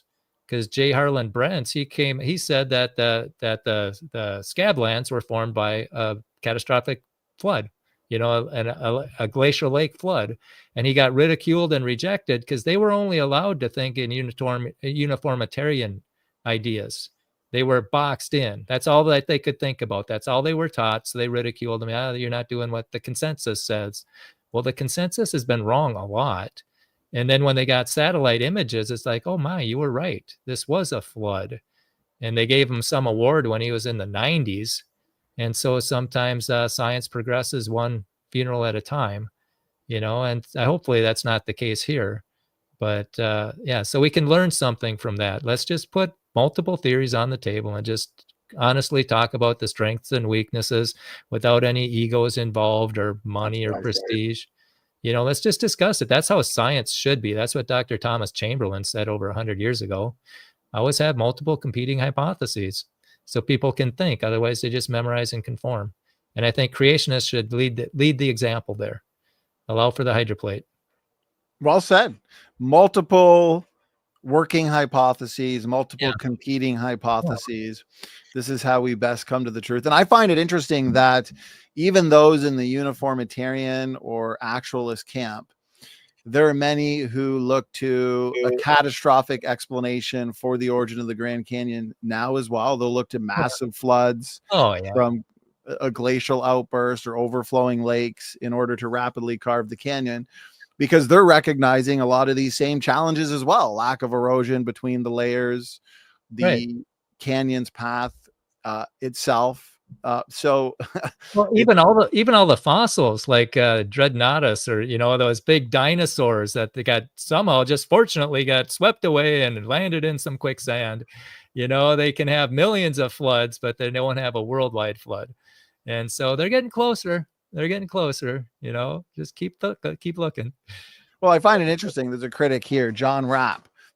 And so he says, real geology for hundreds of years has known how the Grand Canyon was formed and carved. But going back to what I just said, okay, if that's the case, then why are there many in the uniformitarian camp that are recognizing these major challenges to the common understanding of, I guess, the conventional understanding of how the Grand Canyon was formed? And now they're looking to catastrophic events like massive floods or periods of rapid erosion that may have been evolved. So even they're in many ways flabbergasted, aren't they, Brian? Well, I would suggest that John Rapp tell the National Park Service how it happened, because the National Park Service doesn't know. So he can help them, show them how it happened. Yeah, they need to be biblical creationists. And then right there's a good starting point. And then from there, you can come to the ultimate truth. So Brian, my brother, next objection or challenge. Oh, wait, let's go back to that. Real geologist. Okay, who's a real geologist? Is that somebody exactly. What qualifies a real geologist? Is that somebody with a blind chance perspective of the past that thinks we just got here by chance? I mean, do you really think your house got put together by chance? I mean, that's absurd. How much more absurd to think our bodies got put together by chance? And yet that's the problem with our government education system. They only allow one perspective. And it's like if I had a chest of gold and I said, you can have all the grant money and time in the world to find this chest of gold, but you can only look in your house or in your business building. And I put it out on your driveway. You'll never find it because you can't look out there. And everything is pointing to a creator, but everybody's afraid to go there because they might lose their job. And that's not science. We gotta let the evidence go. We gotta have the freedom to think. And that's not happening. They gotta think that we just got here by chance. Hydrogen and helium just turn into people just by chance. And I don't buy that. That takes way more faith than a creator does. Amen. Apparently a real science is somebody who believes they're related to a banana plant, that everything descends back to a single common ancestor a billion plus years ago. Right. And again, that's nothing but recycled stardust. That's a real scientist, apparently. That's not science, because it's not observation and testing. And that's what we need to clean up too, is we need to deal in science, not imagination or belief systems. Brian, in order to be qualified as a real scientist, you have to go into the interview and there's a checklist on a piece of paper. Do you believe you're nothing but recycled stardust? Yes, sir. Check mark. Do you believe you're related to a strawberry? Yes, sir. Check mark. Do you believe everything came from nothing? Now you're a real scientist. But if you believe God created, apparently you're no longer qualified to be a real scientist. It would be like, and you made a good point there, if I were to show someone a sophisticated computer, these computers that Right. we're on, or your MacBook, and Right. say, okay, how is this designed? How is this made? But you can only look to the computer itself. You can't look to man. You can't look to anything external to the computer. You're never going to figure it out then. You're never going to come to the truth. Exactly. Good analogy. That's perfect. Yep. We need the freedom to think. And most of science, most of the fields of science were started by creationists. You know, it's That's right. That's a good point. And yet they're getting kicked to the curb. It's really a shame what's happening in science. It's all consensus and a lot of grant money. Now, who was it? Eisenhower. He warned about this. When you start paying for science, you're going to get the science you pay for, and then you're going to get a technological elite that's controlling public policy. And we're seeing this. We're seeing that with COVID. We're seeing that with climate, and we're seeing that with evolution and the Big Bang. Go into cosmologystatement.org and see how all the problems with cosmology, and they say, well, all the people who fund cosmology are big bangers, so they won't allow another view. And that's we really need to have to clean up science. We need to get the money out of it. We need to give people the freedom to think, because it's not happening right now. The freedom to think, very important. Yeah. A diversity of thought. If diversity is our strength, let creationists in the science room. So the next major challenge that I have heard, Brian, I'd be curious to see how you address it.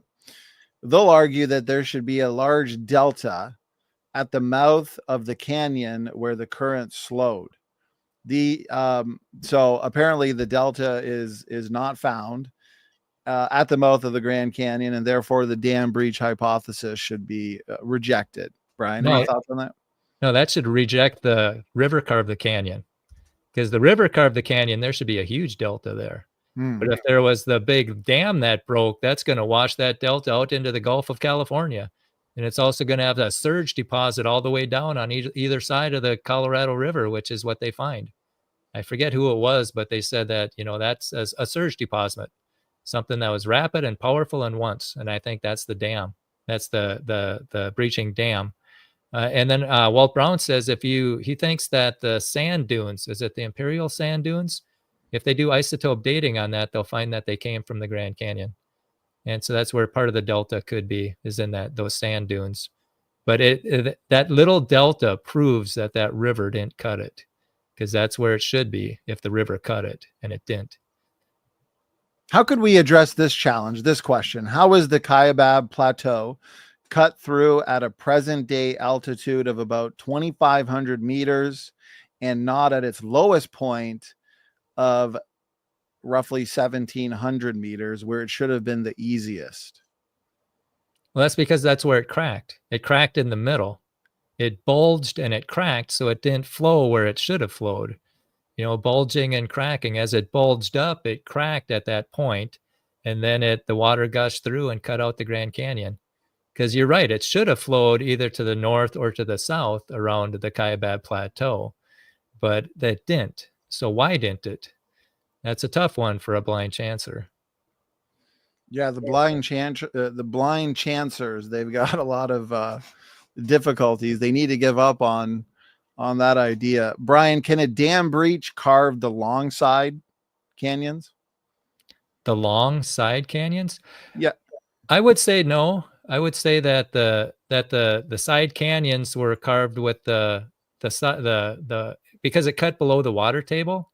Maybe it could, but I like to think of it as the crack went below the river's cutting below the water table.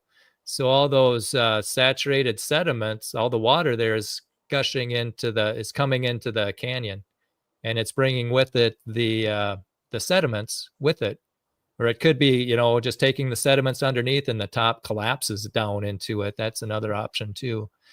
But there's something, the river if the river cut the canyon, what cut the side canyons? And I think it needed some source of water, and I think it's the water table that drained fast. That's a good answer. Well, what are your thoughts on this comment from Sophia? We've had several comments. And then I'll start bringing people in for some live Q&A. And Sophia says it's called It's called denudation. It formed due to tectonic uplift. I'm trying to figure out when this was said during your presentation, but comments were kind of coming in as you were talking. It formed due to tectonic uplift of the Colorado Plateau, followed by gradual erosion. Is there anything there you'd want to speak to? Well, if it was gradual erosion, you'd have one slot. You can't move that much dirt gradually. It had to be catastrophic. I mean, this is 1,000 feet of Mesozoic sediment that just got thrown away. I mean, how do you gradually erode 1,000 feet of sediment? There should be a bunch of little valleys there if that's the case, but it's all gone. And you can look at Red Butte and you can look at Cedar Mountain. That's what used to be all over that area for tens of thousands of miles, and it's gone. You can't do it gradually. And what was the force for the tectonic lift up? Where did that come from? What's the mechanism? What's the energy to raise that plateau? And so it's but no, that you could not do the great denudation gradually, in my opinion. It's a good answer. I appreciate you interacting with that, Brian.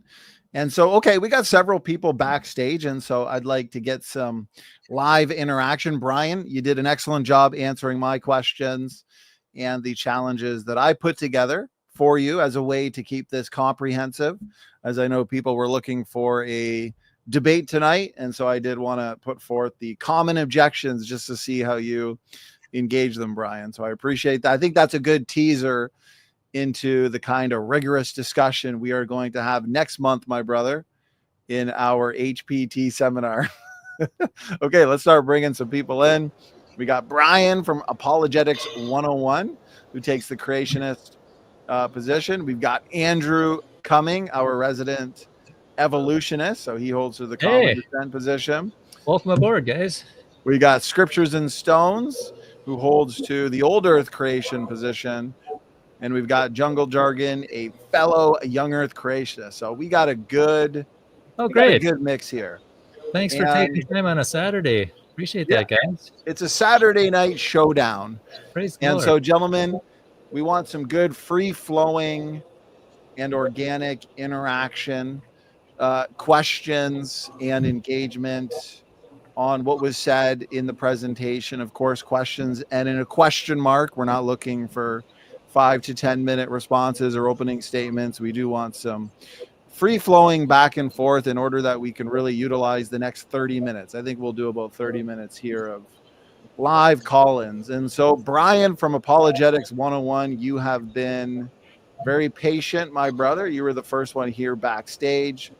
And so, to be fair, let's start with you. Brian, tell us, how are you doing tonight? What did you think of Brian's comprehensive presentation answering the question, what is the true origin of the Grand Canyon? And what question or comment did you have for Brian? Hey, can you hear me okay? Yes. Yes. Loud and clear. Okay, awesome. Okay, as Donny mentioned, Actually, I'm Brian, a YEC, Young Earth Creationist. Actually, Brian, before you continue, there is kind of a large echo. Is your audio coming through your external mic? Did you double check that in the settings option? Well, it might be because I got my sound coming through my speakers. Okay.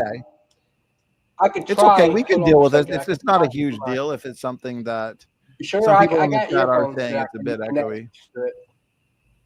Okay, I got earphones I can reconnect if you want me to do it that way. It works too. I might have to do the settings on the thing. I don't know.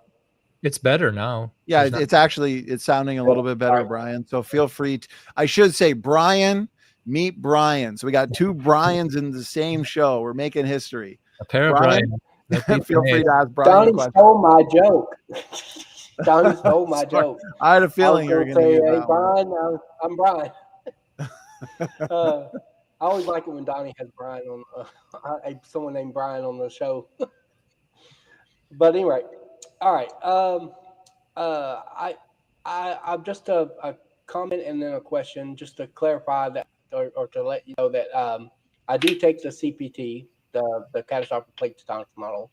So I don't agree with the hydroplate model, but I don't debate other young Earth creationists on their different models that they take. But I do have a question concerning the the hydroplate view of Grand Canyon. I'm curious to know how that differ from the CPT's view of the Grand Canyon, or is it basically the same, just in a different way? I don't know what exactly is the difference between regarding the Grand Canyon. Probably the only difference might be we call it Grand Lake and they call it Canyonlands Lake. And then they will both call it Hopi Lake, but I don't see too much difference. Of course, I haven't really studied it from their perspective. I know they go with I've been to the Creation Museum. I've seen the two big lakes. So my guess is, what raised the plateau might be the difference. But once the lakes start draining, it's probably pretty similar. The other major view, I have one more we've question. had on our channel, Brian, just to help you out. We've had here over the years, we've had several different presenters, and they've presented on different viewpoints, really, of the Grand Canyon. And so another viewpoint is Mike Ord's. His is the late flood channelized flow, basically, as the waters receded. And so he would be opposed to both the view from Dr. Steve Austin, I believe, who's basically very similar to HPT, not exactly the same, but does have similarities, as Brian was saying, and then also Walt Brown. So I think those are the three main views, Brian Lauer, if you wanted to speak to that. But basically the HPT version of the dam breach, and then the CPT version, which is slightly different, and then you've got Mike Ord's view as well. Well, if it happened right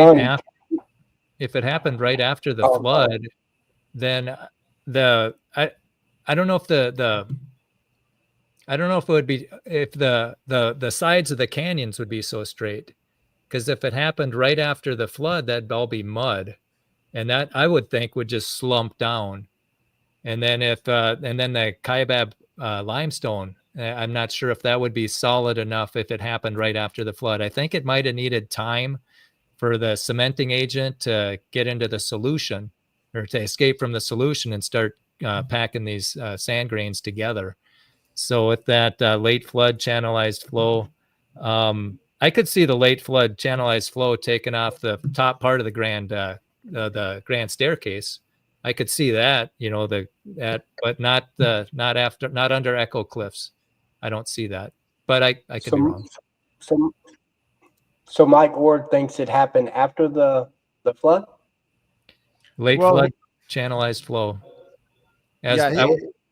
His view is called late flood channelized flow, and he's given a presentation on it. He's got some articles as well, and I think he published a paper on it. But from my understanding, he's describing these events during the flood, but the late stage flood, I guess. Right. That's how I take it. Okay. Okay.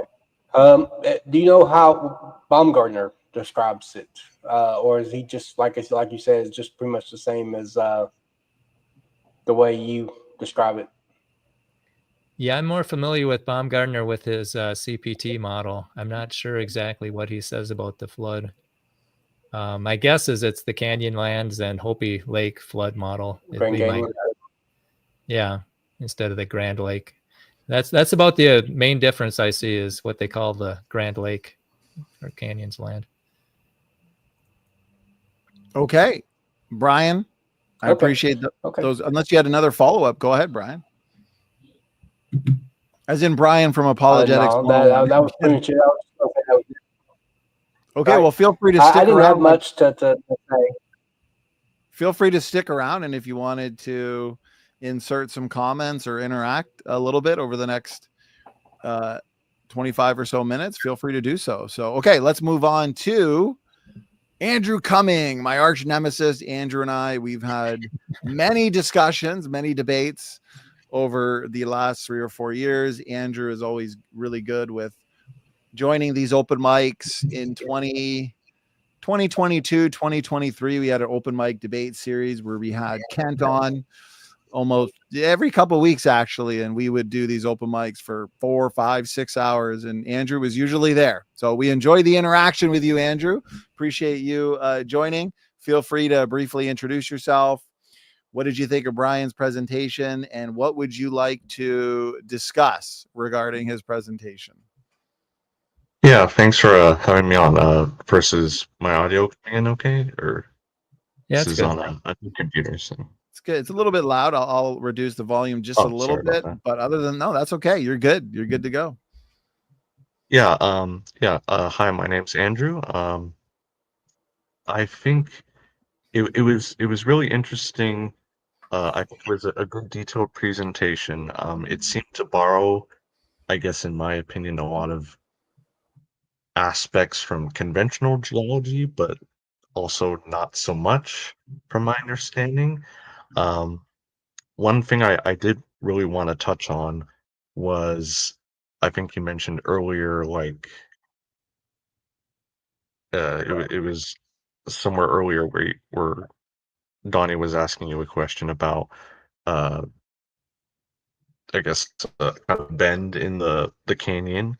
And so I was wondering, according to your model, where the lakes are outflowing and kind of this sheet flow going through and carving out the canyon, basically, uh, how exactly would you get a lot of these meandering turns and kind of right around turnarounds in some places that you see in the canyon, like a horseshoe bend, I think it's called?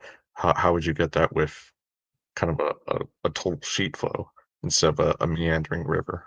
Yeah, I just saw a horseshoe. I just saw a horseshoe bend on Saturday, and we were taking a raft trip up from Lee's Ferry. So that's in Glen Canyon. That's the bottom of that. So that would be the bottom of Grand Lake as the Grand Lake's draining. And so the horseshoe bend it was up there, and that's not where the catastrophic plate. I mean, that's the bottom of the lake, and I'm not Okay. sure if that would be if there's any down that meander things would be really hard in a torrent, and I'm not aware of any downstream from Marble Canyon, or I'm not aware, but I could be wrong.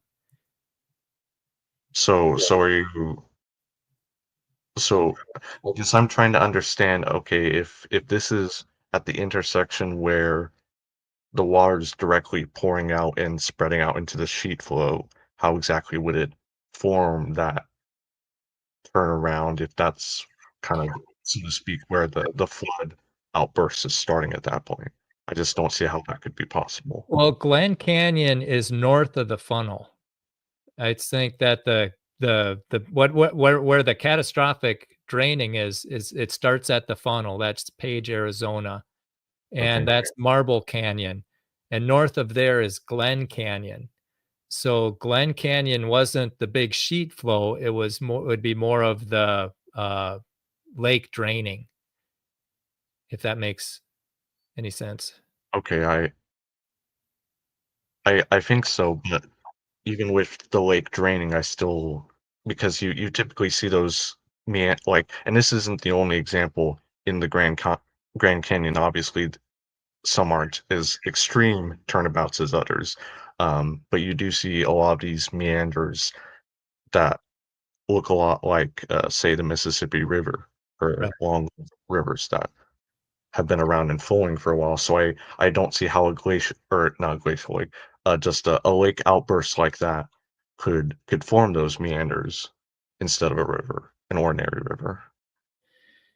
Yeah, and as far as the lake draining, yeah, and maybe there were some fault lines that it flew across and connected. I'm not sure, but like the Mississippi, it'll flood, it'll come out of its bank and then it'll come down again, and it might not be in the same river bank that it was before. And apparently, like Right. it'll move states at times. You're on this side of the Mississippi, and then that side of the Mississippi will change. And the hard part about that is how do you get that to cut through that rock at a slow speed like that? For millions of years, that would be a hard thing to do over millions of years to cut through rock at a meandering thing like a meandering shape like that. And again, I'm not aware of any meanders like that south of the funnel.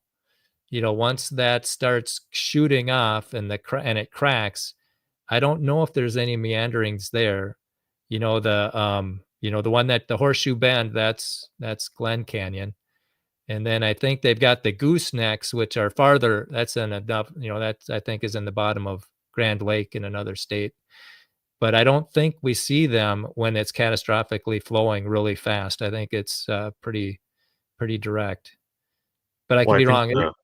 Right. I think the conventional picture of it, to my understanding, is that these would be more like episodic floods. It's like the river kind of not really overflows its banks, but the drainage from snow melt or up in the mountains increases like we see with some rivers today, and the that combined with the elevational gradient that's fairly steep for the Colorado River compared to other rivers in the world. The other thing I want to touch on was you were saying, so correct me if I'm wrong, your model for the Grand Canyon does say the entire plateau is uplifting, or am I incorrect in that assumption?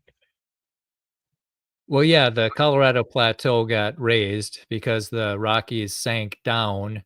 And when the Rockies sank down, big mass, small base, it squirted the magma to the side because it couldn't go down. It went to the side. And as pressure built up on the side, then it block faulted up one block at a time. That's why plateaus have a straight, that's one of the definitions of a plateau. It's got a vertical side. It's because it block faulted up.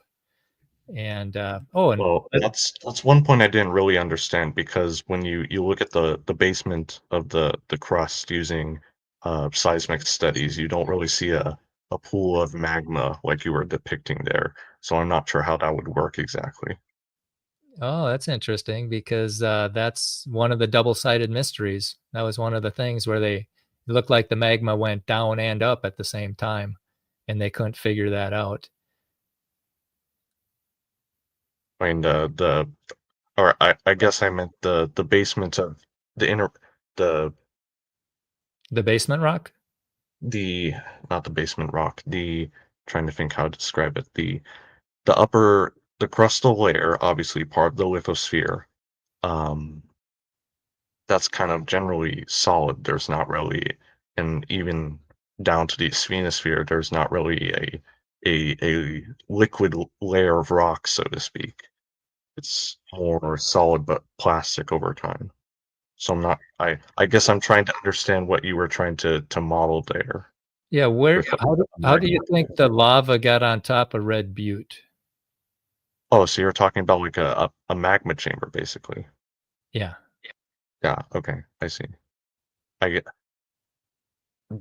Do you know of cities where that's covering the whole plateau? Because it would seem that would have to kind of be pretty expansive to cover the whole area.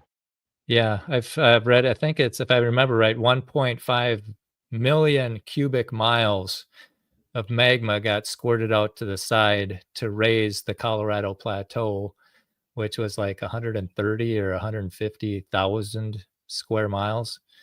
It's just smaller than Montana. So that's a lot of magma to get squirted out. And then if you look at the Himalayas, man, that plateau got raised 3 miles up there. And it's a difficult one. What would the mechanism be that would do that if it wasn't the hydraulics and gravity?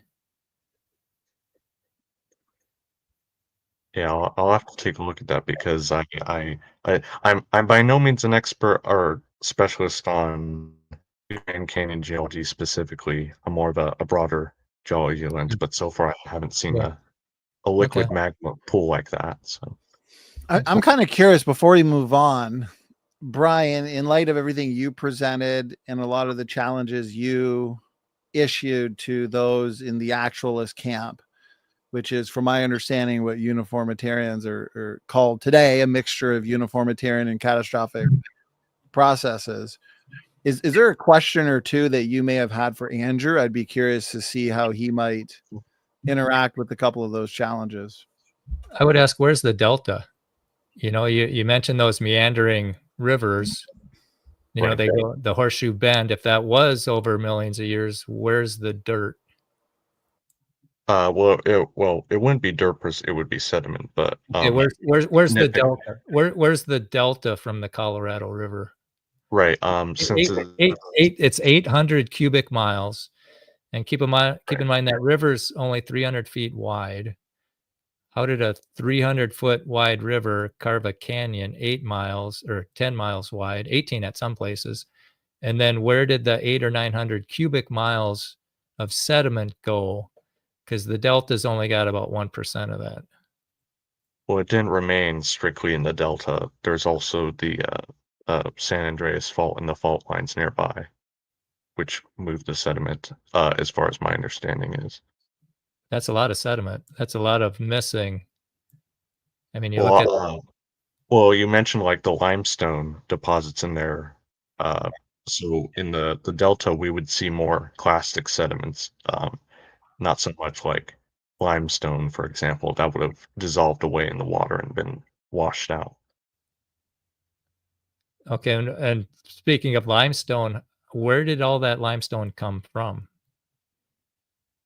For the Grand Canyon deposits that were carved, or Well, in the world, and specific, yeah, the Grand Canyon, and most limestone's biogenic, so it comes from either fossiliferous or just planktonic organisms settling on the seabed. It can also be reworked into different deposits from there, but yeah, generally biogenic in origin.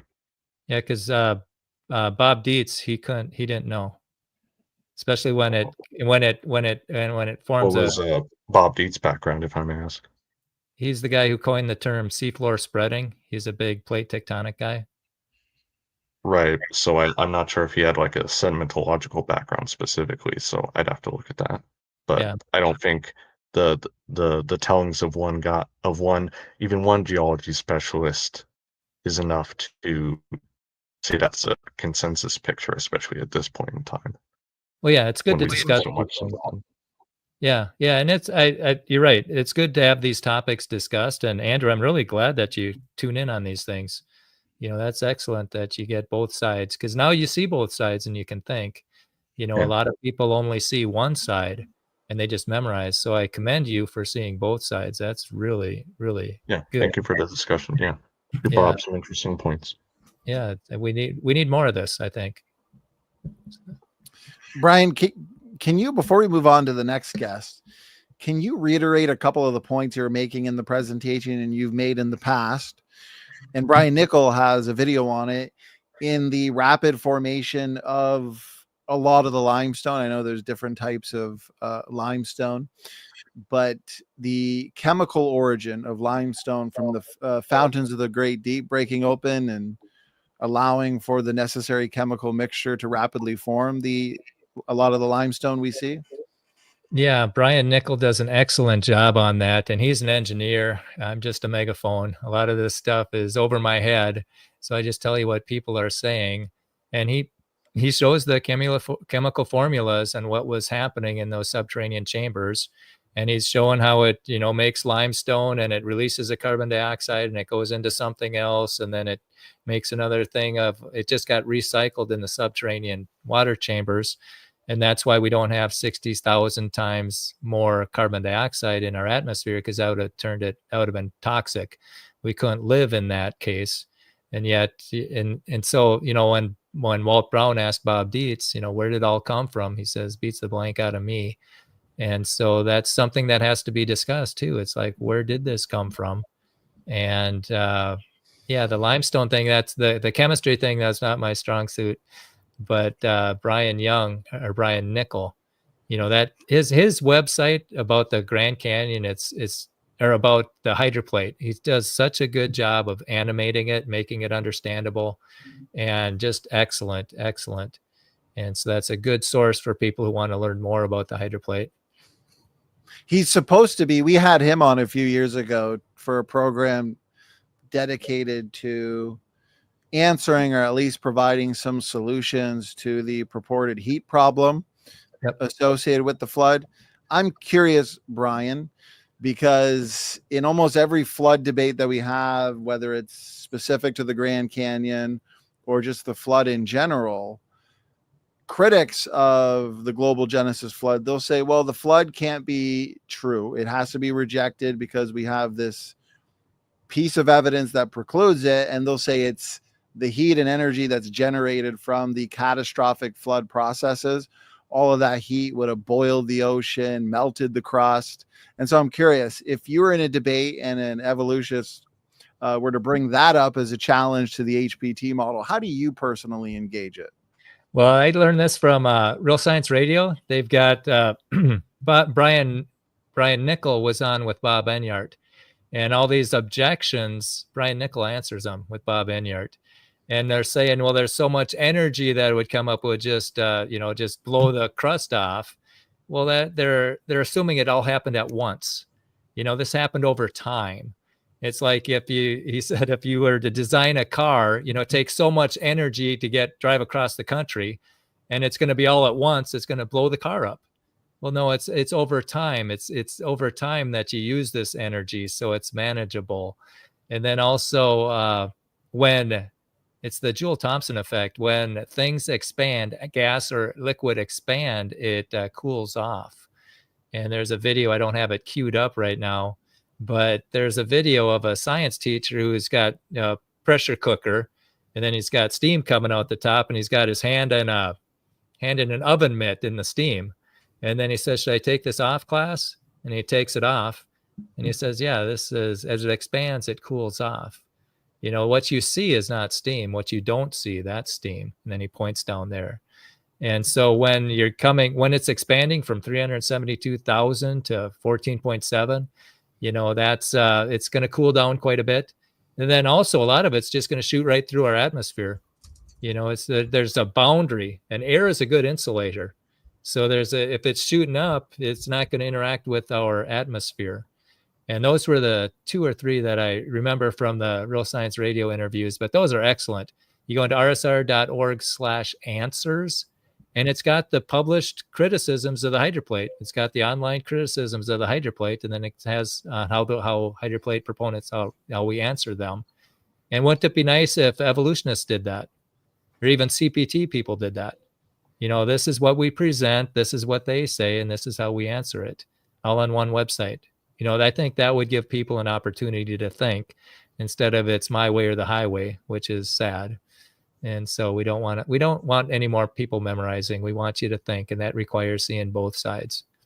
So do you think, in light of your points there, and Brian, I'm going to hand it to you in 1 second, brother, Brian from Apologetic. I'll call you Brian 2. So Brian 2, I'll hand it to you in 1 second, because I'm sure you have a couple points on the heat problem. And Brian 1. So would you say from the hydroplate theory perspective, as compared to the catastrophic plate tectonic model, many CPT proponents, they would argue for a supernatural resolution or explanation to a great deal, if not all of the heat. I'm not saying all of them, but many of them would say, those proponents would say that God dealt with essentially the radiation, the heat. He was Lord over the flood. But from the HPT perspective, would you say that proponents of the HPT model, you being one of them, you guys can explain or resolve the heat problem without a supernatural intervention? Yes. And, they talk about how radioactivity formed during the flood, because it's very good to have uranium causing birth defects, so it's not very good. So they think that it happened during the flood. And that's a whole nother topic, how the granite, it's fluttering. And if you stretch or compress quartz, it's going to spark. So you get this plasma inside the granite, going to slam together these radioactive materials, and then they'll decay. And then, but the thing with quartz is it's got like a shutoff valve. When it gets so hot, it doesn't get any hotter, is what they were talking about. And then slamming them together, they call that adiabatic, where it's cold packing. There's no external heat to that. And let's see, I'm not sure if I got the question right. I kind of went off. I don't know if that answered that. The question was basically, does the HPT model have a non-supernatural? Yeah, we don't need a supernatural. We don't need a miracle to start. We don't need a miracle. It's just half of the ocean was inside the earth 60 miles. That's it. How it got there is not part of the theory. And then you just throw the moon in and start the supercritical process, water critical. And you don't need a miracle to start subduction. You don't need a miracle to, it's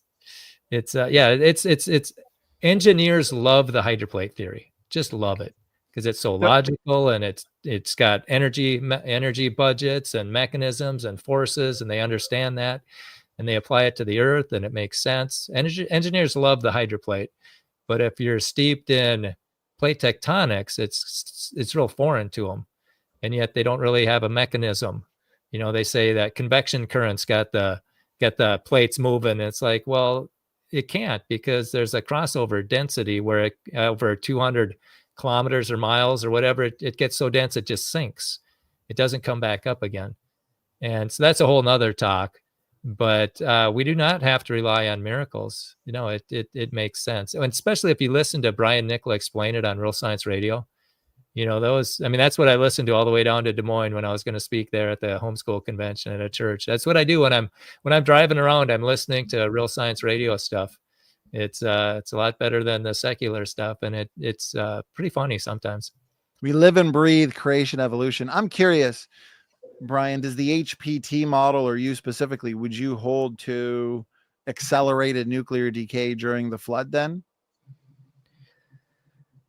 It could. You got a lot of those neutrons flying around because of with the plasma, and those are very unstable, and they can attach to like heavy deuterium. That's heavy hydrogen, and so those can get, and that's why I think he thinks it's half of the ocean, because the deuterium in comets is twice as much as in the ocean. And so if it got up, and so the ocean would dilute it by a half. I think that's why he got it. Personally, I think there's even more water than that, because there's a lot of work that got done, and heat does work with the hydroplate theory. It works. It's a feature of it. Yeah, the heat will do work in the hydroplate theory. That's a mechanism. The heat on the other ones, it's kind of a problem. It's like, where did it come from? How did it start? Where did it go? But the heat will do work in the hydroplate theory. And again, those rsr.org/answers, he does a really good job of explaining all of those. It's like 6 or 7 shows. And Brian Nichol did, maybe it's 5, but Brian Nichol just did a bang up job on that. Hit the ball out of the park on all those. Now, how much accelerated decay would you, from the HPT perspective, say occurred during the flood? Because I know proponents of CPT might say there was 1 billion or more years worth of accelerated decay. When they look to the zircon crystals, right, they'll say, okay, there's about 1 billion years worth of decay from uranium to lead. But then you look at the hydrogen, and there's too much hydrogen in there for billions of years. Helium, there's too much helium retained. Yeah. And so that, in order for that helium to be retained, that means the 1 billion years worth of decay from uranium to lead must have happened rapidly. But then CPT proponents would say that the heat and radiation that resulted or was generated from all of that decay in such a short amount of time, God would have had to supernaturally deal with that. So an HPT proponent, how would you deal with the heat and radiation formed not through catastrophic processes like plate movements and volcanism and meteor strikes, but the heat and radiation due to accelerated decay?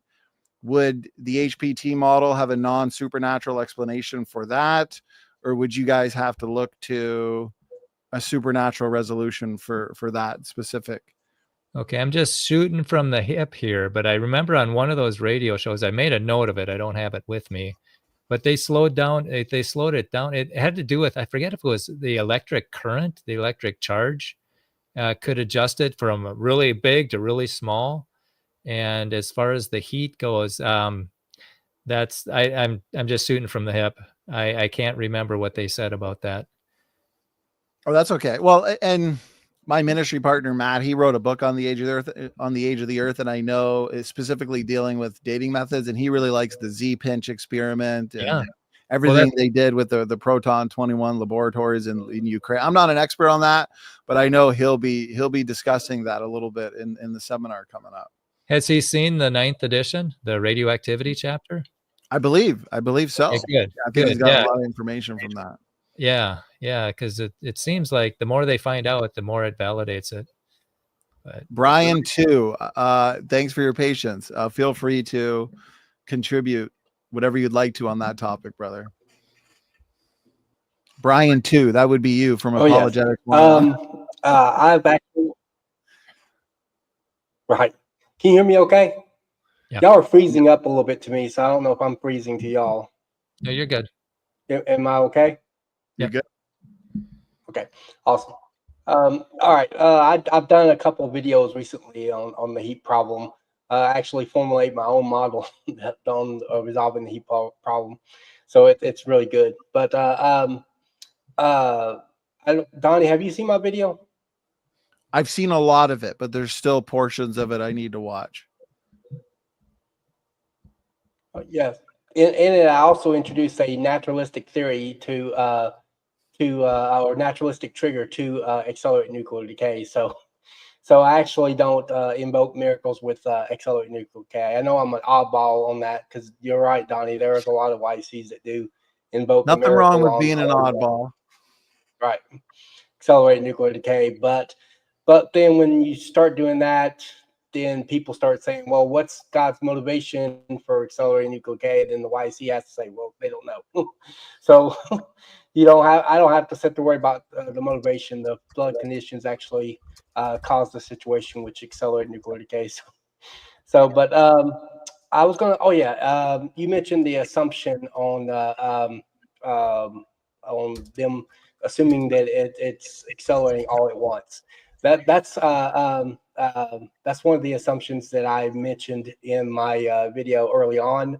When I talk about the assumptions that the evolutionists have on the heat problem, is that they assume that all of this heat is just kind of dumped into the water all at once, or generating in 2 seconds, or they're assuming it's building up over time on the year, but no mechanism to alleviate it during that time. So a lot of times they don't even realize they're doing it. They're like, well, it takes so much to boil the oceans. It's not like it's being dumped all into the water all at once. But I just wanted to comment on that because you mentioned that particular assumption, and I did actually raise that in my video. Cool. Thank you. Yeah, and you mentioned what would the purpose be for that radioactive decay? It might be to, in some places on the crust, they had so much sorry, you're breaking up to me. They had so much radioactive decay that that the crust just exploded. That's how we got the inland seas. That's how we get these seas with a whole bunch of salt at the bottom. That'd be the Gulf of Mexico. That'd be the Mediterranean Sea, and I think the Black and the Caspian, where it made the crust weak, and there was so much pressure, it just exploded out of there. And I'm sorry. Okay, Brian, I think it might be on your end if there's some breaking what's up. Saying that? Because we have only got a little bit of time left. Brian, too, do appreciate your contribution there. And Brian 1, thank you for the follow-up to that. Okay, let's move to our next guest, which is Scriptures and Stones. And so it's great to have you. If I remember correctly, it's not your first time here. You hold to the older creationist position. Okay, awesome. It's great to have you, brother. Tell us a brief intro. What were your thoughts of Brian's presentation, and what would you like to discuss with Brian? It's interesting. I'm in complete agreement with having competing models. I minored in philosophy, looking at philosophy of science a long time ago.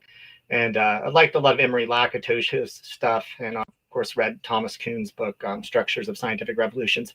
So competing models is fine. There's stuff there. Yeah, I do wish we could have more conversations. So anyway, good point about the rock layers needing to be hardened. A lot of creationists overlook that. You can't have faulting if the rock layers aren't hardened, all sorts of stuff that way. The thing that's interesting, and I'm a little rusty on this, so my disclaimer will be this I'm trying to remember from like 10, 15 years ago, because I've been working on a completely different topic for the past year.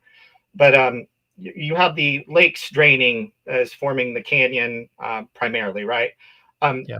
That's neat because after I graduated, the university that I went to, Shawnee State University, their whole geology department started studying proglacial lake tite, which was a large, bigger than Lake Erie sized glacial lake that existed in Ohio, northern Kentucky, maybe even stretching into Pennsylvania, that did have a dam breach.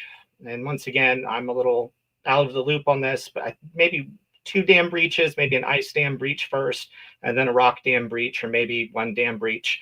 I'd have to see what the current perspective is on that. And they started figuring this out about 15, 20 years ago. So we know that area of the Ohio River, basically from Portsmouth on towards Cincinnati, is a very young section of the Ohio River with this lake draining. It's very straight. It doesn't have the meanders. The Grand Canyon and the model that was contested but started to rise to the preferred model amongst the majority of scientists was that you already had a mature river there in the Colorado Plateau with the meanders, and then you had uplift and the river kind of cutting through like a saw if you put a piece of wood underneath the saw and lifted it up. And I think they think the uplift, I know there are competing models on this, but that the Farallon plate maybe was attached to the bottom part of the lithosphere and then separated off, causing a density difference. And those things are still debated, I think. But if I can share my screen, if that's okay, Donnie, is that permissible? I've got Google Earth here. Sure, no problem. Do I just hit present there? Yeah. Okay. Let's see.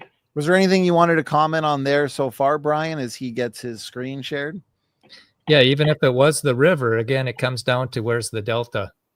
You know, if the river cut that canyon over millions of years, how did it cut the delta? And then that canyon's 10 miles wide, you know, Yes, and 18 miles wide. So how does that river cut something that wide? And then if the river cut the canyon, then we still have to explain the side canyons. And then how did it cut into the hard crystalline rock of the inner gorge? The river should go wider there instead of deeper there. It should go wider into the softer sedimentary rock instead of deeper into the harder crystalline rock of the inner gorge. Yeah, and I'm not claiming to have all the answers on this. I know with some of the side canyons, they would be pre-existing tributaries, I think.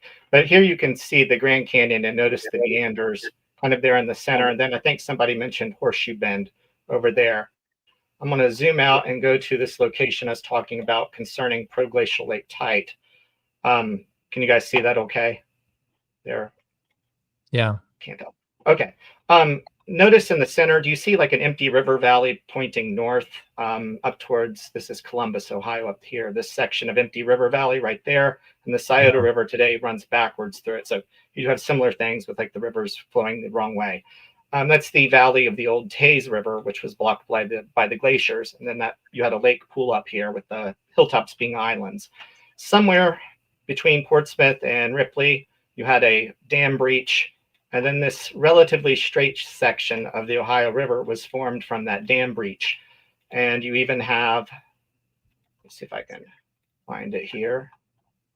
You'll have some islands of leftover sand from the dam breach there. There's another one right about here, another island. And of course, the Ohio River is dammed today.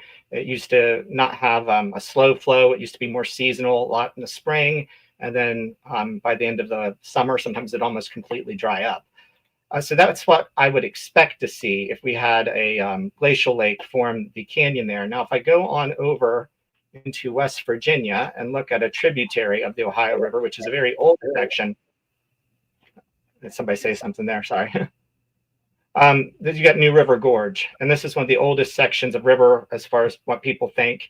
And here we see the meanders, and this is another area where they think actually the mountains were uplifted through a mature river there. So you have the meandering cutting through the mountains there, which they think the mountains were actually kind of uplifted underneath, and the river was keeping pace erosionally with the uplift. So that's basically all I really had there. So I can stop sharing here. If anybody's interested in the paper on that, let's see if I can stop that screen. The paper is a new map of Pleistocene proglacial lake Tite by James, and I'm going to probably mispronounce his name, Urjavec. My apologies to him. He was young. I think he was starting college there when I was about to graduate. And there's a updated map of it. If anybody Google searches it, you can see the extent of the lake. It was quite large. So. Okay, thank you very much, Brian. Any thoughts or comments you had on anything there? No. Thank you for sharing, though. Yeah, my main point is I would expect to see it more of a straight shot, and here we have a sizable lake, and with soft limestone and dolostone bedrock too. So I would expect the canyon to look a little bit more like that if that was the case of formation. But competing models are good, and I'm rusty on this.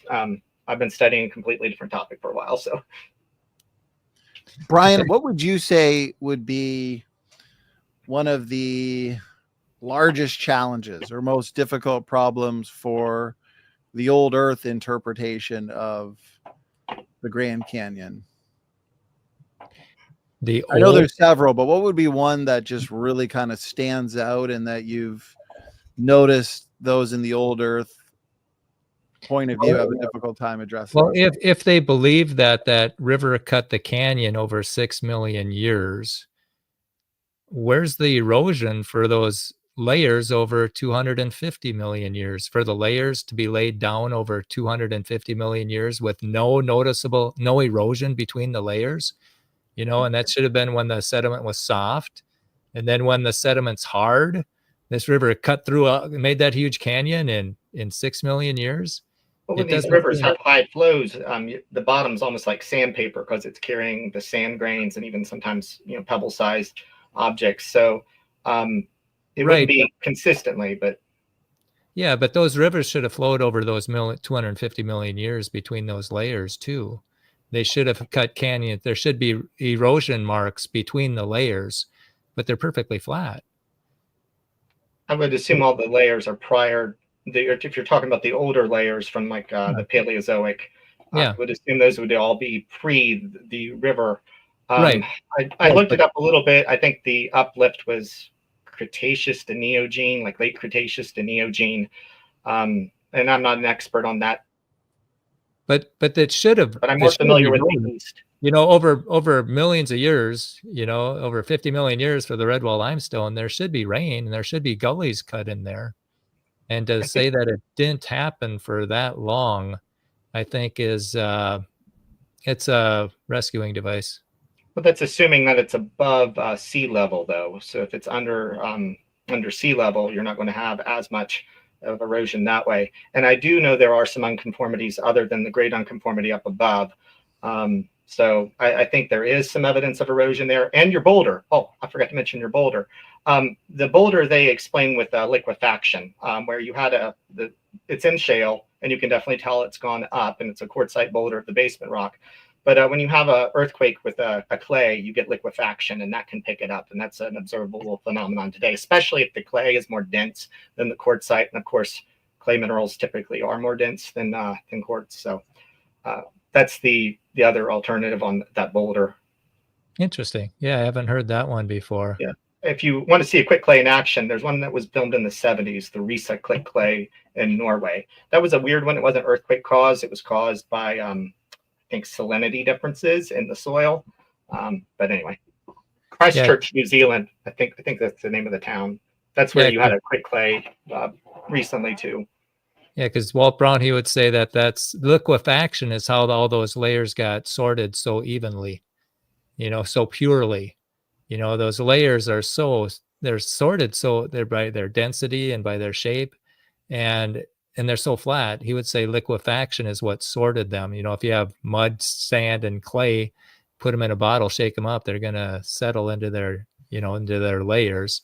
And he would submit that's what happened to get the layers so sorted and so flat.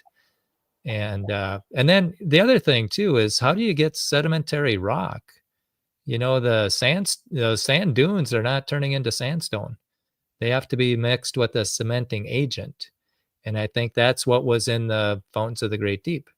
And it was in the sediment. And then the solution that it cooled off, so it had to go out of solution. And then it went into those spaces between the sands and made sandstone. And so, yeah. So from a old Earth perspective, the main thing that pops into me when I hear old Earth is Jesus in Mark 10:6. He said, "But from the beginning of the creation, God made them male and female." So he made Adam and Eve right there at the beginning, not millions of years later, not billions of years later. And then the other thing that pops into my mind is, did their sin bring death into the world? It's an interesting topic because I'm in seminary right now. My good. thesis is involved on did Jesus commit animal suffering, and was he guilty of that? You get atheists that bring that up a lot, involving the Gerasene pigs. That instance, a lot of there are people that adopt rebel angel theodicies, where you have an angelic fall, and there are problems with it. There are also benefits to it, like anything. Another thing, though, with hominids, and this is the thing that's iffy. We're talking about things that we weren't there for, but I hold to the Watchers idea with Genesis 6, not the Sethite hypothesis with that. And I think that there's a lot of evidence that the early church did too. And I know some people can take that and run with it in some crazy areas, but I think the Greek spiritual physical divide that we insert is more a later addition, that maybe some of these angelic type creatures had a more physical body at some point in time. So is it your position then, out of curiosity, because that's an interesting point, that a lot of your hominins like Erectus, Neanderthals, Heidelbergensis, are you saying that they were non-human Nephilim types? Maybe, not with certainty. Just maybe. It's kind of like a thought experiment. Now, there are problems with it. I'll admit that. And, don't know, but perhaps. And I think you find some caves in Israel, could be wrong on this, it's been a while since I looked, where you see Neanderthals and modern humans hybridizing. Maybe. I don't know. So because we do have their genes, yes, that suggests that we mated with them, produced fertile offspring. And so your position as per Genesis 6 would be believers are basically intermarrying, interbreeding with fallen angels? I would not say it with a dogmatism, but perhaps that's a possibility that I would be willing to entertain. Now, would you say it's also a possibility in light of the evidence that we now have suggesting that hominins like Neanderthals were a sophisticated people group? They buried their dead, they purposeful navigation, they sailed in the open waters, sailed for tuna, they made musical instruments. I mean, we could go on and on. Is it a possibility, according to your model, that Neanderthals could be fully human, made in the image of God? Maybe it does bring up challenges with the timeline, though, because you do seem to have human civilization starting around the 6,000 to 10,000 years, and you would like to have Adam and Eve in that area. It's difficult if you're like a William Lane Craig that wants to push it back to Homo heidelbergensis. Yes, the genealogies can have telescoping, but it's hard to telescope that far. And I appreciate what you're saying. Would you say then, therefore, that your interpretation of the geologic column and where we find these hominins, are you saying, is it your position that your interpretation of that is in a way driving your conclusion that Neanderthals can't really be human because of where they're found? I mean, we're all open to bias, and I'm open to the idea of I used to be a young Earth creationist, so, and I changed kicking and screaming trying to defend it. I actually wrote my bachelor's capstone paper on how you can still be logical and be a young Earth creationist with the Lakatosian Kuhnian things. So maybe, we're all open to, a little bit of a bias that way. I'm not dogmatic on it. It's not my area of expertise. I'm a little bit, maybe I've been reading a lot of Michael Heiser, so maybe I'm reading things through that lens. But what is interesting, and I haven't thought about till you mentioned it there, if you read the Enochian Watchers traditions, you had these fallen angels teach humanity civilization skills prior to when they were supposed to. So maybe you're onto something with that, about them having culture and then transmitting that culture to us, maybe even prematurely. Well, I appreciate you interacting with that. You're a good sport. Brian, and any thoughts? Anything you want to add? Yeah, I would ask, what verse in the Bible makes you think of millions or billions of years? Well, I mean, Genesis 1, where it's unspecified there, from the creation to the beginning. But Well, it says the first day, the second day, the third day. yes, but it follows the pattern of the ancient Near East with the kings lists and things like that. So, Okay, while so I do think it's historical, I would not take it to like a William Lane Craig extreme of completely, his mytho history aspect. okay. I don't think it can be pressed for modern standards of literalism. You have to read it like Okay. an ancient Near East person. Okay, so what verses would cause you to think of millions or billions of years? Well, for one, with the populations, with the is it all just breeding amongst the family, or were there outside populations? That's another one. Another one, the Genesis 1 and Genesis 2. Actually, where it's almost like I'm two curious. creation accounts. I'm curious what verse that is. You're talking about outside I population. don't remember the verse specifically, but in Genesis, like Are you talking Cain's about Cain wife. because Cain had Yeah. to go and find his wife? Yeah, there are issues there, and I'm a little, like I've said, I've been studying a specific New Testament text for the past 5 years, so I'm a little rusty on the specific verses in Genesis. I do know there are people that bring up issues with that, where if you have the strict 6 days young Earth creationist view, there are some textual problems. Now, granted, it is a very straightforward literal way of reading it. It has its advantages in English. Of course, you can bring up the Yom issue, where Yom is a little ambiguous regarding that. I would say God's accommodating his creation to humanity. If he gave us a scientific complete layout, nobody would have believed it back then. So I maybe like a Mike Licona type perspective on scripture here, where the Bible was written to an ancient audience, but still for us, and that you can't press it for modern day specifics in some cases. So I guess my question would be, are you using the Bible to interpret the world, or are you using the world to interpret the Bible? Well, when you're using the Bible to interpret the world, it comes with different ways of looking at it, like evidentialism or presuppositionalism. And Yeah. if we are not careful, and we just, if we just take what we have in the modern King James and look at that specifically without being not critical in the sense of super skeptical critical, because we have the Bible with the Holy Spirit to help guide us, but it's also good to ask tough questions. Otherwise, we can ignore some things, like the ending of Mark or things like that. So like a critical realism, but open to the supernatural and open to God trying to get, his message to us. But there are textual issues that I think are solvable, and I don't think they're big deals.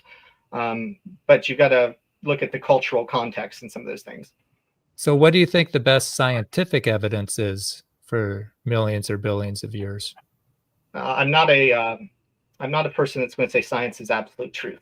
So I'm okay if the actual truth is if God did 6 days literal creation. If I get to heaven and that's what's happened, be like, cool, I was wrong. But from the scientific perspective, one of the things that changed my mind was craters. The Serpent Mound impact structure in southern Ohio. I tried fitting that into Answers in Genesis flood model. I could not make it work, no matter how I tried to wedge it in there. The crater had to have happened sometime after the Mississippian period in the Paleozoic. And how old were those ages? It was about 300 million or 250 million. I think it's like 300. And how did they know that? How did they know it was 300 million years ago? Well, it's hard to date sedimentary rocks. You can is. find specific layers of something called glauconite, I think. volcanic ash deposits where you can find those. Of course, you're using relative dating, and of course, you do have assumptions in there. However, there's whenever this thing hit, it would have caused gigantic mass extinctions, and it would have had. Let's go back to the date. Let's go back to the date. You mentioned there are assumptions. You know, yes. they don't know the initial condition of the rock. They don't know if the decay rate's been constant, and they don't know if it's been contaminated with water. And when we date rocks of known ages like Mount St. Helens, we get wild dates like 340,000 years to 2.8 million years. And so should we really trust those dating methods, especially when they fly in the face of what God clearly says? Well, there's a bit of a issue with the Mount St. Helens thing. The issue there is you're trying to use something that is like, it's like trying to measure a table with light years. You're dealing, the scale there is so off that your error bars are going to be wrong. Some of those dating methods are good for short periods of times. Some of them are good for long periods of times with gigantic error bars. So even when you're getting those dates, you're within the error bars. So if we know the age of the rock and it doesn't work, should we assume that it works when we don't know the age of the rock? But it's within error bars of, see, if I measured a dog with a 100-foot yardstick and I'd be like, oh, it's 0 or it's 1, it's the wrong tool for the job. So when you're using one of those really, really old dating techniques on something brand new, you're using the wrong tool. You're going to get wrong results. I'm curious, what determined that potassium argon dating is a wrong tool or method for newly formed rocks? What determined that?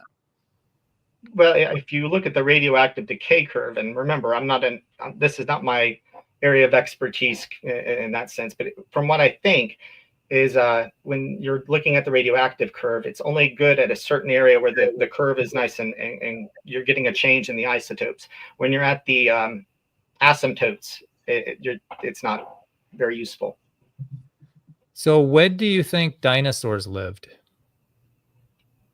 I don't think they're with humans. I think, pre KP boundary. So like 65 million years, that's what they typically say. 65 million years ago, they died out. I would put them back there, yes.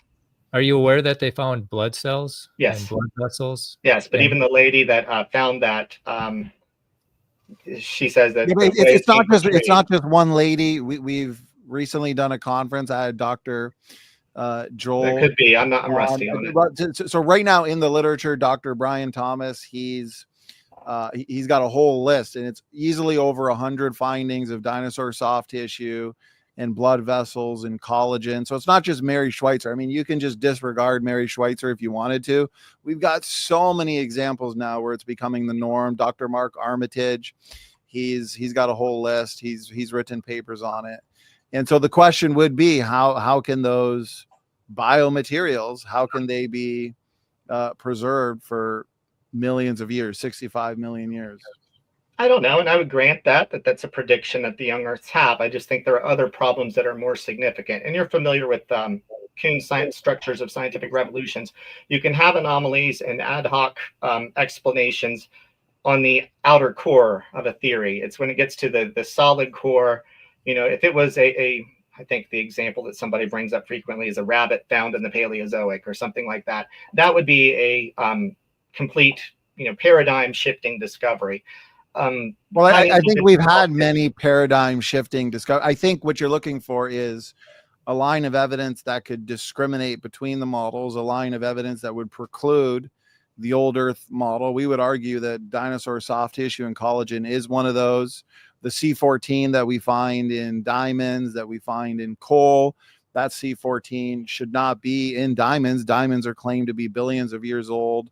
They're the hardest substance on the planet, resistant to contamination. If every single atom on the planet was made of radiocarbon, it would have decayed away in easily 500,000 years, yet we're finding radiocarbon all throughout the geological column. Was this predicted? My assumption is that no, it was not predicted. So there's a couple lines of evidence. We got helium and zircon crystals that shouldn't be there if those zircon crystals are billions of years old because the leakage rate is too fast for helium. So, I mean, we could talk all day for the next 3 hours about those kinds of evidence that you're looking for in scriptures and stones.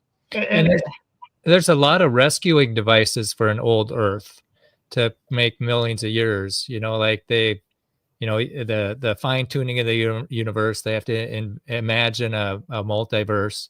We still have comets that can't last millions of years. So they have to imagine a Oort cloud. We still have a magnetic field where the half-life is 1,400 years. Go back 20,000 years. Morris said we'd be a neutron star. So we have to imagine dynamo. We still have spiral galaxies, which should have wound up over millions of years. So we imagine dark energy. And we've got, the expansion of the universe is accelerating. So we have to they have to imagine, dark energy. Dark matter before the spiral galaxies, and then dark energy. And now with the dinosaur soft tissue, there's nerves, there's bone cells, there's collagen, and they just came out with a study that collagen can't last 1 million years. So there's an imagining device that they're going to have to imagine, but they haven't imagined it yet. A big one too that I like to talk about. We had Dr. John Harton, a cosmologist, and we did a seminar on the Big Bang, dismantling it. And you've got the matter antimatter asymmetry problem, which is the observation that the universe is mostly made up of matter. But this is contrary to Big Bang predictions, where you should have equal amounts of matter and antimatter. So why is that the case? And even if you were to look at their answers, they would admit that largely that's a challenge that goes unresolved. And that's just one of the many. But if we're going to interpret the Bible in light of Big Bang thinking, but Big Bang thinking is being overturned, well, why are we putting an overturned theory into a perfectly good book where it doesn't belong? Yeah, Dr. Danny Faulkner, when he said when he was in college in the 80s, they had 100% confidence in the Big Bang. And since then, they've had to add dark matter, dark energy, string theory, inflation. They've had to add all that stuff to the big Band-Aids. Yeah. You are familiar, though, of course, with the idea that the Big Bang actually was against the atheists. It was a Catholic priest, right, that came up with it. So atheists fought it for a long time. And I 100% agree. What science can, in the sense of what science holds now, can be wrong. But are we willing? And yes, we have our faith, and I believe the Bible's inerrant, infallible. Maybe I have a nuanced version of inerrancy, more like Michael Heiser's view on inerrancy. But can we admit throughout the years when science has a point that's against us, and then when we have a point that concede, we're not concedes, but where it aligns with it? And so I'm not saying that I would hold the scientific thing in absolute truth terms. I do think it's okay to entertain, to try to figure out how scripture can be aligned with it and things like that, but we can't be dogmatic about it. It's a tertiary issue. And if I'm wrong, I'm wrong on that. Well, I think that, it is, I think it's foundational. If Genesis didn't happen, the people who refer to Genesis, their credibility is in question. And Jesus always referred to it as an accurate historical event. And if he's our example, and he says that, but from the beginning of the creation, God made them male and female. Who are we to say that it was millions or billions of years later? And not to mention, and we just did a 4.5-hour debate seminar, Scriptures and Stones, with Conspiracy Cats, a popular evolutionist YouTuber. And we went over in our 50-minute opening statement the genetic data that puts Eve, the mother of all living, Adam, the first man, back just 4,500 to 6,000 years ago, low diversity, fast mutation rates. And so from the old earth creationist position, I do see the dilemma that you have, where if you go with the empirical scientific data, you have to concede that Adam and Eve, the first parents that God specially created, go back just 6,000 years ago. But now what do we do with other hominins that I would argue are clearly human, like Erectus, like Neanderthals, right? I see that dilemma you guys have, because, well, those are found, before modern humans. Those are found. I kind of like Swami Dass's take on it. And once again, this is not something I'm dogmatic on. I'm open to it being, changed. Swami Das has hominids have been a special created Adam and Eve. And then that integrates into that. That's one I'm looking at right now that I would prefer. Not dogmatic on it. I see you've got wrap things Well, here's up. But something for you to think about then as we start to wrap up. We don't want to bombard you. You've been a great sport. This is an argument I brought up to Conspiracy Cast last night a couple times, and if I remember correctly, he didn't answer it. If we were to go with the hominin story that evolutionists put forth, and let's take any hominin, take Erectus. It's said that Erectus lived on the globe from between 1 and 2 million years. That's a lot of time. And let's say they existed in a population of 1 million. Let's say their generation time was 25 years. If my math is correct, that's about 1 million dead bodies every 25 years. Okay, where's all the dead bodies? Where's the billions and billions of dead bodies? Where's the campsites? Where's the grave sites? Where's the stone structures? Where's the evidence of this 1 to 2 million years worth of hominin history? Because it's a fact that we could actually fit in the trunk of our car every single Erectus fossil that we have. I'm pretty sure we only have one nearly complete Erectus fossil. That's Turkana Boy. But we mostly have fragments. We don't have any evidence for this 1 to 2 million years of so-called Erectus hominin evolutionary history.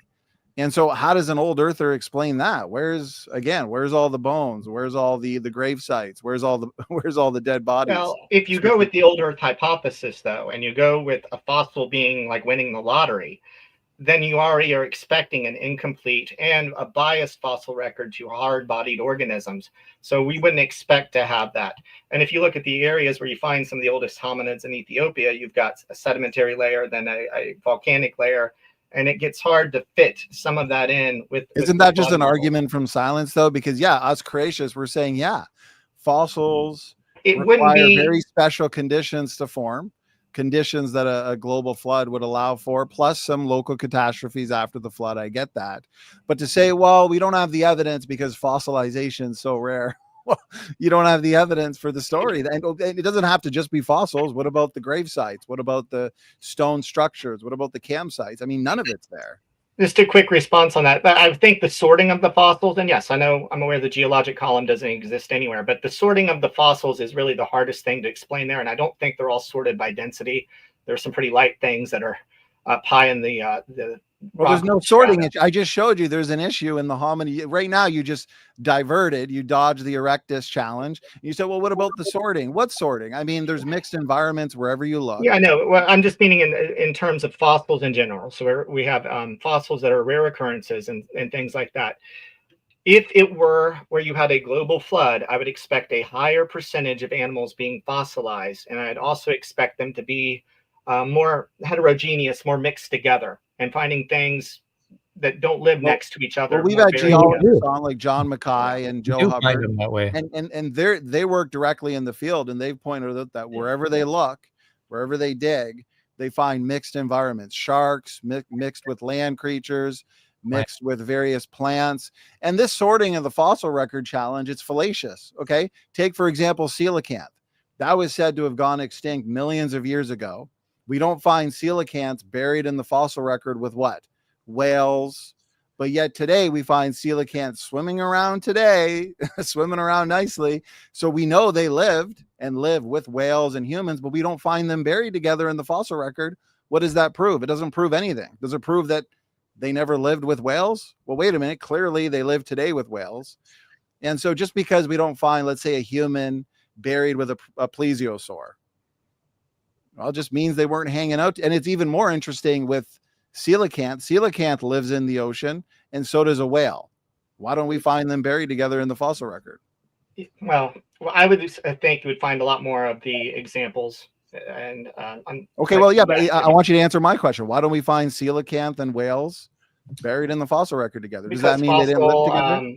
Most of the things that die on the ocean floor get eaten and decompose very quickly. And there may be somewhere, but the fact that we don't find them really isn't that big of a problem, considering you're talking about a creature that is kind of rare. With the whale deposits, you're dealing with the larger bones that are going to be more likely to be fossilized.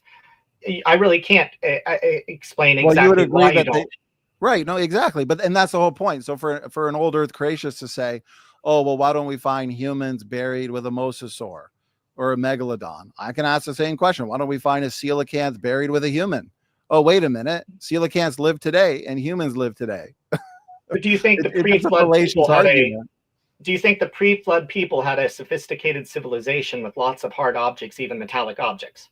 Okay, so with that being said, then we would expect to find somewhere, unless it was completely demolished, maybe with the heat problem. But anyway, more of them. And I know there are a few of them. I think Dr. Carl Baugh has one in his museum, if I'm correct, right? But the issue there is the proper documentation and all that. So one example, maybe, and that if it is valid, that would be a game-changing thing. But I would expect to find a lot more of them. I think there's better evidence for the monsoons over Saudi Arabia, and I think that's the battle. Well, I'll say this, and then I'll allow Brian to give his thoughts. I would say it's more like a needle in a haystack. What does the book of Genesis say? God creates two people, Adam and Eve. That's what we start off with. But he creates millions and millions of animal species. They're populated worldwide in fully functioning, fully working ecosystems. And then 2,000 years later, you have the flood. But the Bible does say that every thought of every man was wicked. There was a lot of murder. There was a lot of violence. They probably weren't following God's command perfectly to be fruitful and multiply. So you probably had an isolated, smaller population of humans, okay? But you had a world full of animals at that point. And so I would expect to find very few human fossils in flood rocks, but a lot of animal fossils. And that's exactly what we do find. And the human fossils that were fossilized, it would probably be like finding a needle in a haystack. I mean, good luck trying to find one. So, I mean, that would be my response. Brian, what do you expect the best place to find it then in like the Mesopotamian Valley, or do you think those rivers? No. This came to mind. That's one of the verses that actually does seem to indicate an old earth, because you got to come up with that is a new river that's just renamed that. Well, yeah, of course, and that's common though. People take old names, right, and then rename other places, but that doesn't mean that's where that original place was. But that's one example where I can look at the Bible literally, and it supports that model. Yeah, but you have to understand that's the pre-flood world. So if the entire planet was the real estate was rearranged, so they're going to take the whole your lens there. If I just what do you mean the lens? That's exactly what the Bible says. 2 Peter 3 says the world that then was being overflowed with water, it perished. So yeah, the real estate was changed. Passages now, if I just look at that passage, and I do understand you got to take the whole Bible holistically, but if I look at that passage as a historian, and that population that's writing it, if Moses is writing that, he knows the Mesopotamian river, you'd think he would add it in. But it says everything under the whole heaven, the entire earth. You have that double usage of the word coal. And so, no, it's pretty clear that everything under the heaven, in Job, God says everything under the whole heaven is mine. Is that just a localized region? No. So in Genesis, the flood account, when it says that everything under the whole heaven was covered in water, that literally means the whole heaven, the entire. I don't think they were thinking globe. I think they were just thinking dirt and the dome, the ancient Near East model of the world. It doesn't work though. You got the emphasis. Firmament's pretty clear though. It's hard. Yeah. But and I get it. It's a passionate discussion. I do appreciate the energy. We are a little bit over time, but this was a really good back and forth discussion. Yeah. I do want to thank you. This has been great. We got to do more of these. Brian, if you had fun with this open mic, then we definitely got to do some more. So I do want to hand it to you though, Brian, because you are our star tonight. You are our guest. I appreciate you giving us 3 hours of your time. Did you have any thoughts related to anything that was just said there? Yeah, I think we're going to move into closings. Yeah, I think this isn't a matter of what God could have done. This is a matter of what God said he did. The real question is, do we believe what he said? And it says in the beginning, God created the heaven and the earth. It says, for in 6 days, the Lord made heaven and earth, the sea and all that in them is. And Jesus said, but from the beginning of the creation, God made them male and female. And Jesus is our example. And if we're questioning what he said and trying to do mental gymnastics to get around it, I think we're on thin ice. And I think that's a challenge that we have in the creation movement. We've got people who are trying to squeeze evolution into the Bible. And then people say, well, if God didn't mean what he said about creation, maybe he didn't mean what he said about marriage or gender or even salvation for that matter. And so it's a slippery slope. And I think that we should just clearly proclaim what Jesus said. And I think some books that might be helpful would be Dr. Carl Werner, Living Fossils. He wrote 5 books. He tried to disprove evolution. And Dr. Carl Werner, and he came out with a whole bunch of evolution frauds last year. And I would encourage that you. Excellent book. Excellent Yeah. book. Yeah. And so that's kind of where I'm at. And may the truth prevail. There's a lot of living fossils out there. The uniformitarians, the evolutionists, they like to look to fossils and the ordering of the so-called ordering of the fossil record, but they are rarely aware of their own challenges, many of which are put forth and offered in Dr. Carl Werner's series of books, excellent books. But I do want to be fair. Jungle Jargon, you've been patient. We had a bit of a stimulating discussion there for the last 20 minutes with scripture and stone. And I want to say that wasn't scripture and stone's first time here. And so I do enjoy the banter. And it's important that we engage these issues. As Brian said, we got to step up to the mic. We got to get out of our echo chambers. And so it's great to have an old earth creationist here. Jungle Jargon, we are a bit over time though, so I do want to make it quick, but I also want to give you the opportunity to ask whatever question you had. And so Jungle Jargon, thank you for being here. What did you think of Brian's presentation? And what's your quick question? Yeah, that was good. Good presentation. I was curious about what he said about the runoff from that caused the Grand Canyon. He said that was maybe a 100 years after the flood or something. Yeah, because I think it needed time for the cliff walls to solidify, and it also needed the Kaibab limestone to solidify. Otherwise, it would have just cut right through there. There wouldn't have been a great denudation. There would have just been a big gully there. And and if the cliff walls hadn't solidified, then they're just going to sloop in.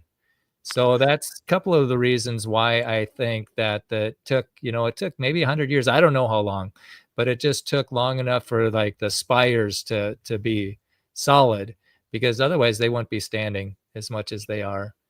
So wouldn't that have the same problem as the old earth, as to where the sediments went? Because you still, if the breakup was during the flood and the runoff was 100 years after the flood, then you still have the problem about the runoff. Where did the runoff go? It was so powerful, it got pushed out. It's just a huge flood surge. So it's 100 miles on either side of the Colorado River as you're going from the Grand Canyon down to Bullhead City to the Gulf of California. And a lot of it just got pushed out into California. It was so powerful, it pushed the delta out there.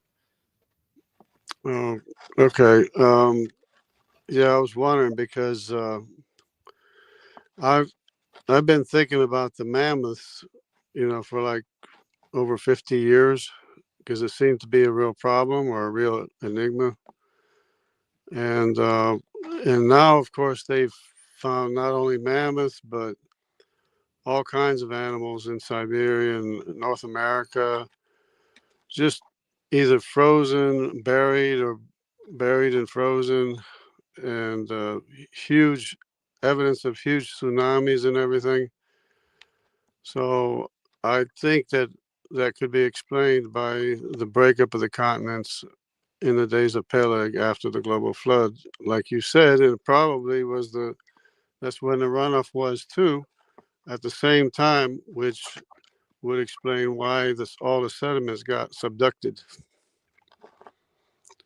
Yeah, I'm not sure the timing of it all. I don't know exactly when Peleg was. Some people think that might be when the ice caps melted. And so then, when the ice age, that would drop the ocean levels 125 meters. So that's 375 feet. And if that happens, you can walk everywhere. And some people think that the Peleg is when the ice caps melted and it flooded those land bridges. But I don't know. But I do appreciate your patience. Thank you for sticking this out. Yeah.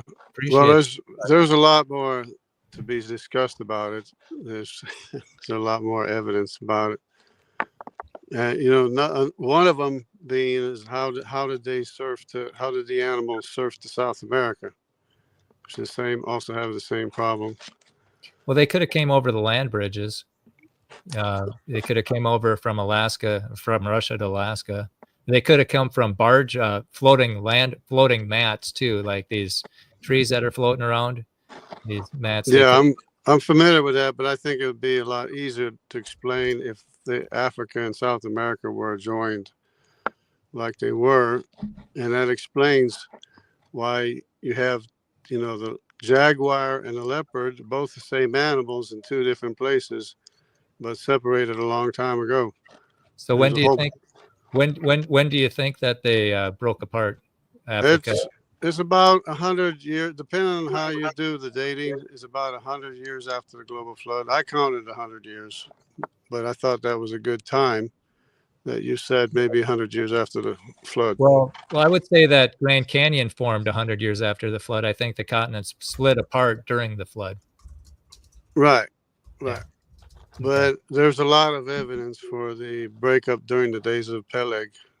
Okay. I got to say, Brian, an aspect that I like about the HPT model, and correct me if I'm wrong, is with your catastrophic plate tectonics model, when the plates are moving at meters per second speeds through the floodwaters, you don't really have any lubrication of the plates. But in the hydroplate model, you have the fountains of the Great Deep breaking open, and it's a lot easier for those plates to slide quickly, but you have the lubricating factor to what?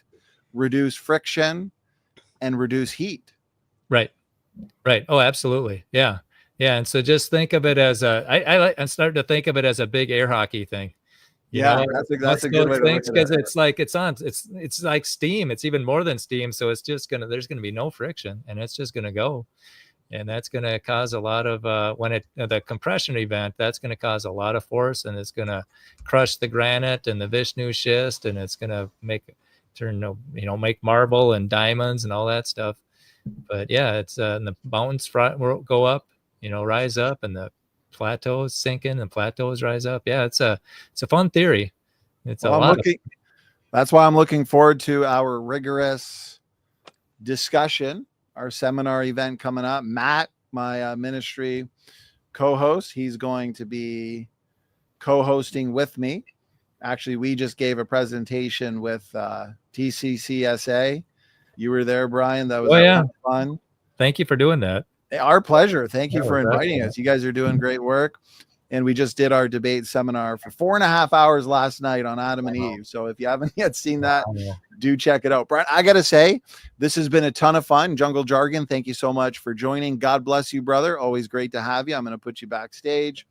Brian, this has been a ton of fun. Doesn't feel like 3.5 hours. You did an excellent job answering some tough, some challenging questions. And I think we had a pretty good diversity of topics brought up and points. Your presentation was fantastic. I really enjoyed this. I can tell the audience really enjoyed it as well. We've had a lot of audience engagement, interaction. We had a good amount of call-ins as well with a good amount of views. And so, Brian, I want to hand it to you, brother. Final words, final thoughts, anything you want to leave us with. Well, I just thank you, Donny, for letting these topics be discussed. I think this needs to happen more. Just talk about the strengths and weaknesses. That's how science should be done. And so thank you for blazing a trail to let that happen. And thank you, everybody who stuck to the end. I appreciate that. Amen. This was fun. This is something we could do all night. So Brian, we'll have to chat. We do have you scheduled for 2 more shows. So already I appreciate all the time, and we'll have to figure out another open mic show to do. The audience does really enjoy these. And someone recommended, I think, in light of our discussion with Scripture and Stones, possibly a show in the future just on Genesis, showing why the Bible clearly teaches a young earth, and why the science lines up with the Scripture's clear teaching on the age. Because, Brian, you brought up a lot of really good pieces of evidence for young earth that I would love to flesh out in a separate program. Oh, praise the Lord. Yeah, it's always a lot of fun being on this show. Thanks for doing this, Donny. Thank you, Brian. This was great. I've been looking forward to this. You didn't let me down, brother. So God bless you. Excellent work tonight. To the audience, thank you so much for tuning in. It's been another great week of programs. We've had a lot of engagement on the origins debate topic. I've had a lot of fun tonight. I hope you all had as much fun as I did. Thank you for the comments, the questions, and thank you for everybody that joined our call-in session here. You're all good sports. Amen. God bless you all. Standing for Truth is signing out.